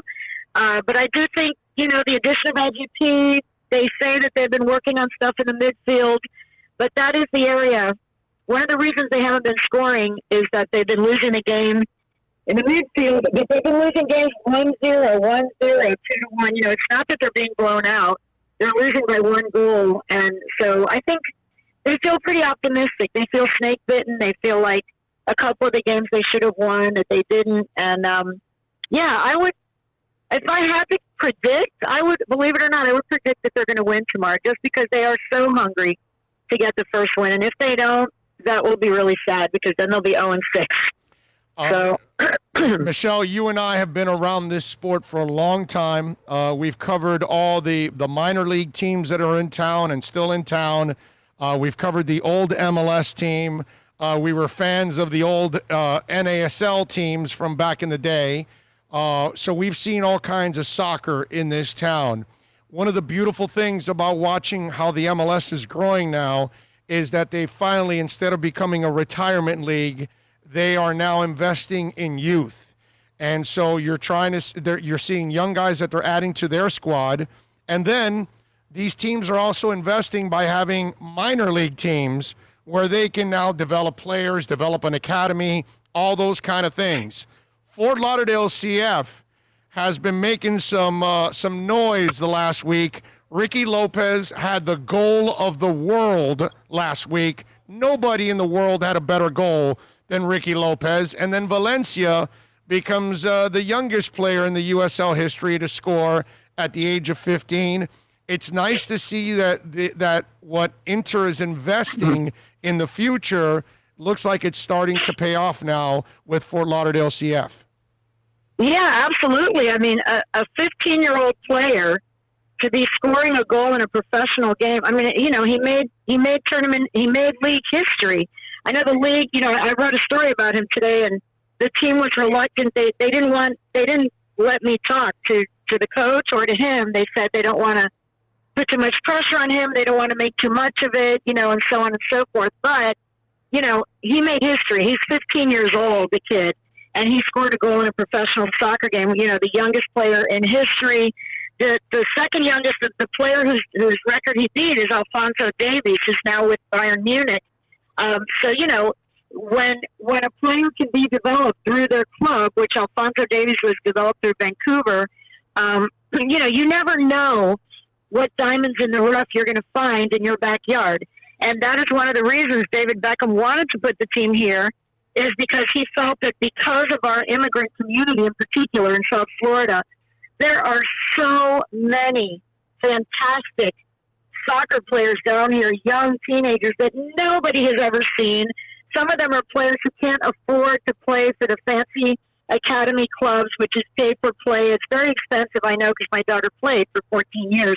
And, you know, if you are an inner city immigrant or just an immigrant out of West Kendall or whatever, and you can't afford to be with some of these fancy clubs, you may never be seen. And there are so many great players out there on the fields around South Florida that no one has ever seen. So the fact that Inter Miami has an academy, they had scouts that went out and looked for these players and are continued to look to unearth these, you know, hidden treasures on the fields of, you know, all over the place in South Florida and in Pembroke Pines. And, you know, there are Caribbean players, there are South American players, Central American players. These are young kids who grew up watching the game with their parents on TV from the time they were babies, kicking the ball around. And now they get to be 13, 14, and they're starting to show promise. And Inter Miami can scoop up those kids, put them in their academy, train them with top coaches. And the next thing you know, this kid, Valencia, he was just called up in March to the U.S. under-15 national team. He's 15 years old. He was called into the pool camp for that age group. And you never know. He may end up being a player on the U.S. national team. He may not, but he may. So the fact that they are investing in the future, that they are searching for young talent that most people probably have not seen, because there are so many places in South Florida where people are playing soccer, in Little Haiti, in West Kendall, and Pembroke Pines, and, you know, all over the place, Plantation. There are great players that are just either playing for fun with their friends and doing amazing things, or they're playing in some youth team that doesn't get to play in the biggest, fanciest tournaments at Disney World and stuff because they don't have the money. Down in Homestead, for example, I know this kid is from Homestead. I know that there are a lot of great players in Homestead. I know that because when my daughter played for Coral Reef High and for Pinecrest Premier, they would all of a sudden play a team from down there, from Homestead, and there would be like one girl on the team who's doing bicycle. There was one girl who was doing bicycle kicks, and my daughter was looking over at us like, "Oh my God, you know, this is a girl my age doing bicycle kicks, you know." Right. But no one knew who she was. She was not playing on Pinecrest Premier. She was playing on some small club down there in her neighborhood because that's what they could afford.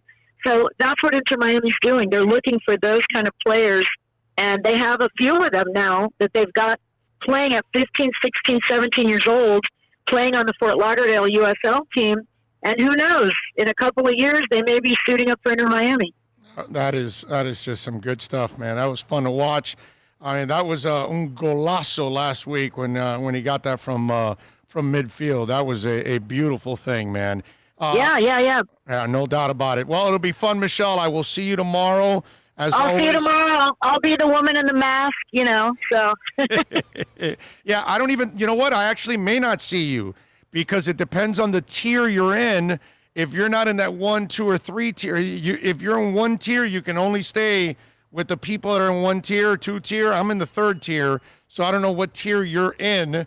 But if you're, I don't know. Yeah. I'm told I'm in tier 3. So if you're not in tier 3, I won't be able to see you because apparently it's going to be really strict, and they're going to limit all of our. Even though there's only going to be like 30 of us in the entire stadium, it'll be all very limited for all of us. So they're being very careful, and maybe that's why, like what you just said and how you started with all of this. This is why maybe they don't have a lot of positives going on. Because they're being extremely strict about this and actually taking it serious, unlike our president. Yeah, we have to. We're going to have our temperature taken at the stadium, and we have to we have to pass an online health screening tomorrow morning, day of the game, that we're going to be emailed. You have to fill that out and make sure you pass everything, and then they'll be testing our temperature when we get to the stadium, which is the same thing that happened in Orlando. So yeah, they're being very careful. And with us in the print media, I think there are only 3 of us that are going to be there for the print media, 3 or 4, and we're all going to be very separated in the press box area. We're going to each have a lot of space between us. So, and we have to keep our masks on for the entire game and everything, even though we're in a secluded area. So it's going to be very strict. It's going to be very strict. Yeah. I have no problem with that. We keep our masks on the entire time while we're in the building, always. That's just the way. That's the way it has to be now. That's the way it is for now. We got to get through this thing. All right, Michelle, you are awesome. Okay. Thank you as always. You're the best. All right, take care. I'll see you tomorrow. You got it. Maybe. Okay. Yeah, maybe. All right, bye. I'll wave at you. There you go. Okay. All right, be good. All right, bye. Follow her on Twitter, by the way, at Koff Sports, and catch her work there at the Miami Herald website. It's pretty cool to watch what Fort Lauderdale CF is doing. Their games are on ESPN Plus. So if you want to watch Inter Miami's minor league kids, they're looking good, man.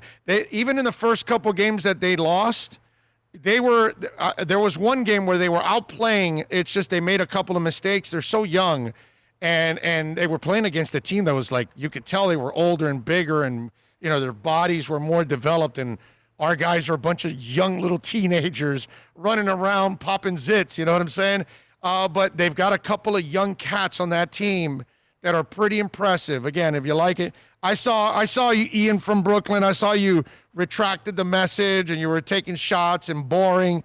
And look, I get it every time. Whenever I talk soccer, there's 1 or 2 of you out there that you're bored by it. And I appreciate you support the show. But, the negative commentary, it's not going to stop me from not talking it. Okay? I'm always going to talk soccer. I'm always going to support soccer. I've always done that for 30 years, okay? No matter what station or whatever I'm doing, I'm a fan of soccer, especially local soccer, and I want it to succeed. So, I some of you out there, I get it. If you don't like it, I'm sorry that it bores you and all that, but, I like it. I love it. I enjoy it, and I'm looking forward to watching it grow here in our town, and we have a great owner. That's the other thing, man. Or, great owners, obviously, with Moss and Beckham.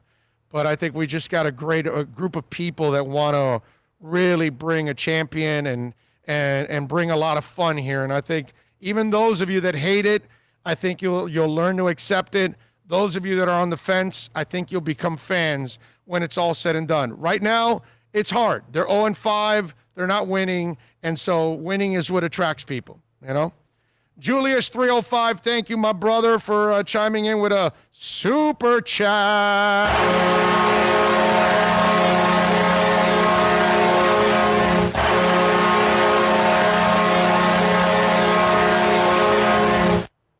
Joining my fellow super chatters and supporting the Big O radio show. P.S. Miss you and Sean Salisbury interviews. We'll get him on. I don't want to bug him every week, but we'll get him on. I know that if I ask Sean, hey, do me a favor, come on with me every week, he'll do it. But I will get him on a few times this season. I guarantee you that. I mean, we're friends, man. We're good friends. So Sean knows I'd do anything for him. He'd do it for me too. We'll get him on, I promise you. Okay? Football hasn't started, so I haven't really gotten into getting some people on because there's nothing to do right now. And are you watching these stories? The media doesn't get all the information. And they can't give out all the information, too, on top of all of that. Especially for you guys out there, it's really bad because the media can't pass on certain information publicly. They're limiting what they do. I don't know if you guys know that. But a story I was reading, I'll give it to you here, that the NFL is doing some serious restrictions on what reporters can report. I'll give you an example. Packers GM Brian Gutekunst, he goes, I think you know the changing landscape right now of the preseason. With no preseason games, no fans at practice, as we got into it, it just changed things. You know, obviously there's a certain restriction that are always placed on you guys as far as what you can and can't report. I just thought from a competitive advantage viewpoint, this was the right thing to do for, you know, the short term. And so on Thursday, they implemented that his team, that you explained the reasons for the change, which included players taking first-team reps, position battles, and lineup rotations. They can't report any of that. They can't talk about it. As we kind of got into the first 3 days of kind of seeing the landscape of what other teams are doing, the kind of information we're gathering, again, without 8,000 people at practice and 4 preseason games, I just thought we were a little bit at a disadvantage. We wanted to kind of equal the playing field. So we certainly, our pro scouts have always followed the local beat reporters in all the teams that they cover. Certainly this year it's more prominent just because there are no preseason games and you have less to go on. Again, we are going to make decisions off that information, maybe or maybe not, but it's all helpful to us as we go through and attack the job as we always have to do. Again, it's very temporary thing. It's nothing permanent. I think it's 10 days we have left before this changes to the regular season reporting rules. We always try to make the best decisions we can for our football team. So you're seeing it there, how they're already limiting what reporters can and cannot report out there, okay? And that's the problem right now with all of this. So fans aren't really going to get everything. You know that when Gerald McCoy tore his quad, he did it in front of a bunch of reporters? None of them reported it. But guess what? Well, obviously they want to keep their press credentials. Okay, but wait a minute. Here's where we cause a problem, Bill. So all the reporters at the Dallas camp are watching the Cowboys practice. Gerald McCoy tears his quad. He's out. He's carted off the field. You know it's earth-shattering news for the Cowboys and their fans. No reporter can report it while they're there. So guess what happens? Minutes later, an NFL Network report comes out. Ian Rappaport reports that McCoy tore his calf and he's out. He got carted off. So all the reporters in the Dallas camp are like, yo, what the F, bro? So you got somebody in the building telling Ian what's going on, and you're allowing that to get reported, but while we're here, we can't report it? It makes NFL, the channel, their thing to go to. And that's an unfair advantage, unacceptable. But are you surprised? No, I'm not surprised, but I'm disgusted. Well, you know what I mean? Because it's not fair to the guys that are working there. And I love Ian. Ian's a friend of mine. But he's got the hookup, and it becomes obviously unfair to those men and women that are covering the Cowboys. You know what I'm saying? So that's where it kind of gets, You know what, though? Here, to correlate it further and connect it, You know how some teams are trying to control the media being them and not the papers and the radio station and whatever's covering outside. They're trying to control it, and have all the media control. So I'm not surprised, and they're actually kind of using this as an excuse to okay their action. Well, we'll see. Right? We'll see if it becomes a permanent thing next year. Well, no, you heard it from the Packers GM that once we get through these 10 days and we get under the first game, things are going to go back to normal. Oh, no, but it goes no. But his normal, what he means by it goes by regular season rules, which means you have no access because you don't have any access during regular season. You only get to walk in, take rolls, see who's there, and then you leave. You only see the first 15 minutes of practice when they stretch, and then they kick you out. So, I was telling one of our listeners and followers, I was predicting that I told them, hey, the NFL is going to put some kind of kibosh here on information. So, like I said, you're really not going to find out about teams until we get to the regular season. That's just the way it is. One more story. And anything they let you know, it's going to be through the NFL Network, right? Yeah. But NFL Network is still screwed up because you're never going to get objectivity from the NFL Network because they won't tell you about bad things. They're only going to tell you about the obvious stuff that isn't necessarily, that damaging. You know what I mean? Fluff, in other words. Yeah, fluff, exactly, because that's what you're going to get from the league channel. You're going to get fluff. They can't really go out and say, oh, that guy needs to be fired. They can't do that. They can't do that whatsoever. Kind of like QAM and 790. Same thing. They can't do that either. They can't talk about any coach getting fired on. Well, Marlins they can because the Marlins aren't on any of those stations. They can get away with the Marlins. Outside of that, they won't be able to get away with anything else. Any of you out there got teachers as husband or wives or friends? So as you know, virtual classes are a thing now, right?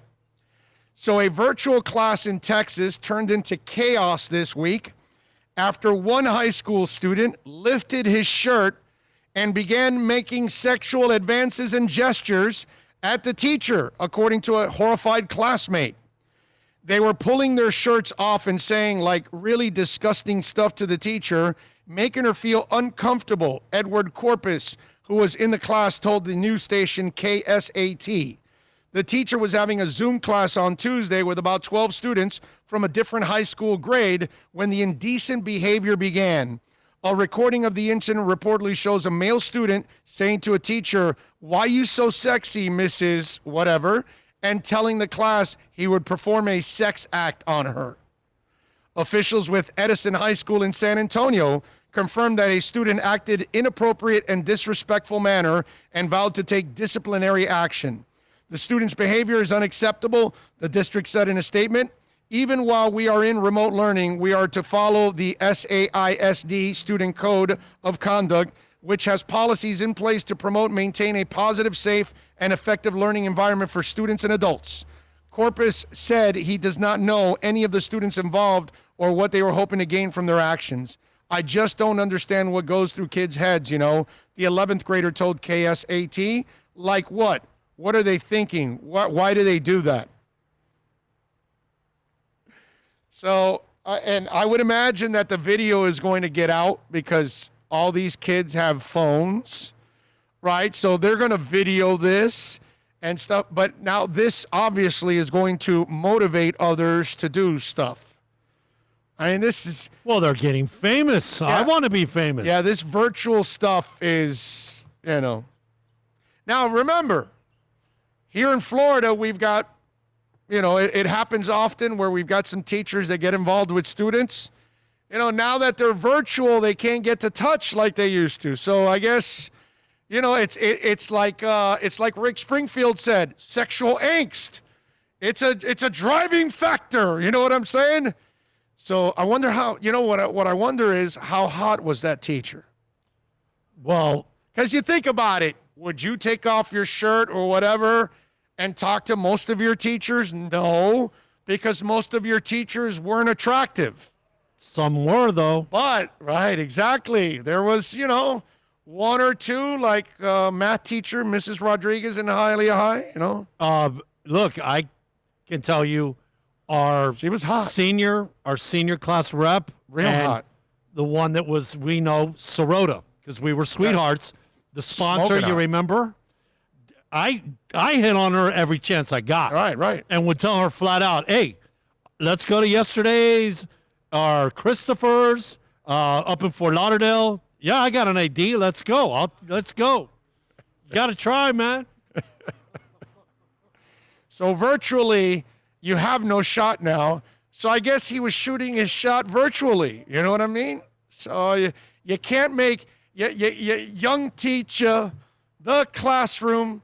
We can't get into the little police. Don't stand too close to me. That's true. He was he's a teacher. That's true. I know that was based on a true story or something like that. Yeah, he was a teacher before he became the guy in the police. He taught class.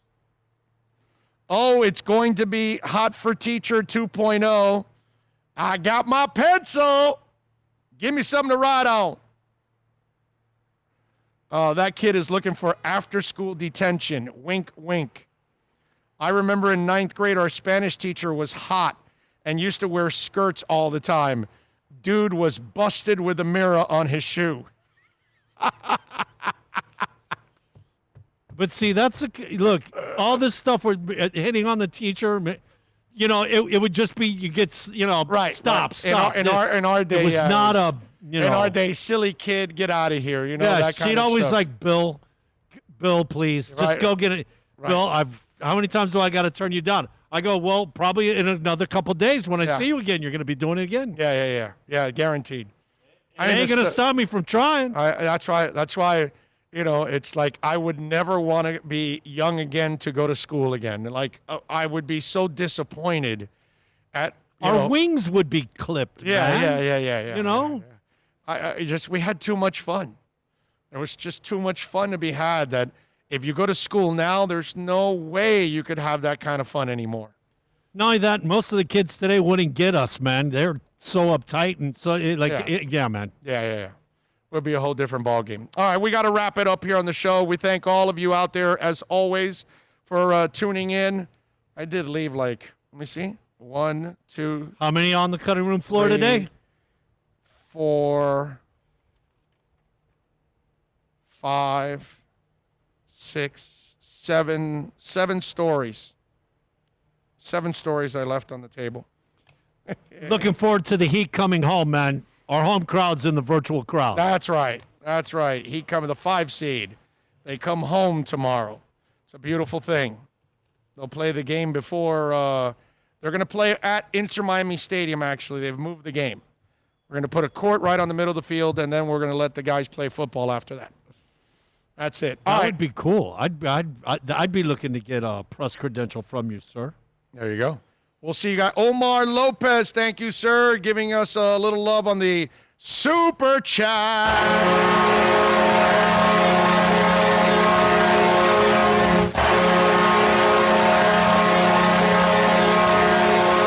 Thank you, sir. Thank you. Let's thank all of our Super Chatters today. Ian from Brooklyn, thank you, my brother. I know you don't like soccer, but hang in there. We'll turn you around one day. Clee Torres, Super Boom Shack, Jesse Minneapolis, Julius 305, Omar Lopez. All of you out there, thank you for super chatting. Of course, thanks all of you out there for watching the show. We want information. Who are you? I'm a go-getter. Who are you? Dumbass material all the way. Dumbass. Super Chat. That was for Russell Westbrook, his favorite band. Yes, he's a Maiden fan. There's no doubt about that. That guy watches all of the Maiden shows. He's been going to Maiden concerts for absolutely ever. It's a beautiful thing. By the way, Raptors are leading the Nets 57-42, so they're up by 15. I did say to lay the 11, so let's hope that they can continue on at that pace. Yeah, continue at that pace, just pulling away. Super Boom Shack says, the prisoner. That's right, baby. That's right. All right, we thank all of you out there. for tuning in, for downloading the show. As always, we appreciate the immense support and our amazing sponsors like Craig Zinn's, Acura, Pembroke Pines. Come on out here and check it out. You know they will take care of you buying or leasing a vehicle. Come on, see Larry Schlossberg and the boys. Tell them that Big O sent you. Trust me, they will take care of you here at Craig Zinn's. Acura of Pembroke Pines. On behalf of Bill and Philippe, we'll see you tomorrow. Y'all be good. Maybe we will see you tomorrow. You going to do something? Monday. No? Okay, Monday. Hey, everybody, have a safe weekend. Enjoy. I do something on the weekend. You never Wash your hands. Wear your mask. Oh, and get your hurricane supplies just in case we do get hit by a hurricane. Yeah, we're in the what is it? Cone of death. Uncertain cone. Cone of death. Yeah. We're dying. See y'all later. We're dying over here.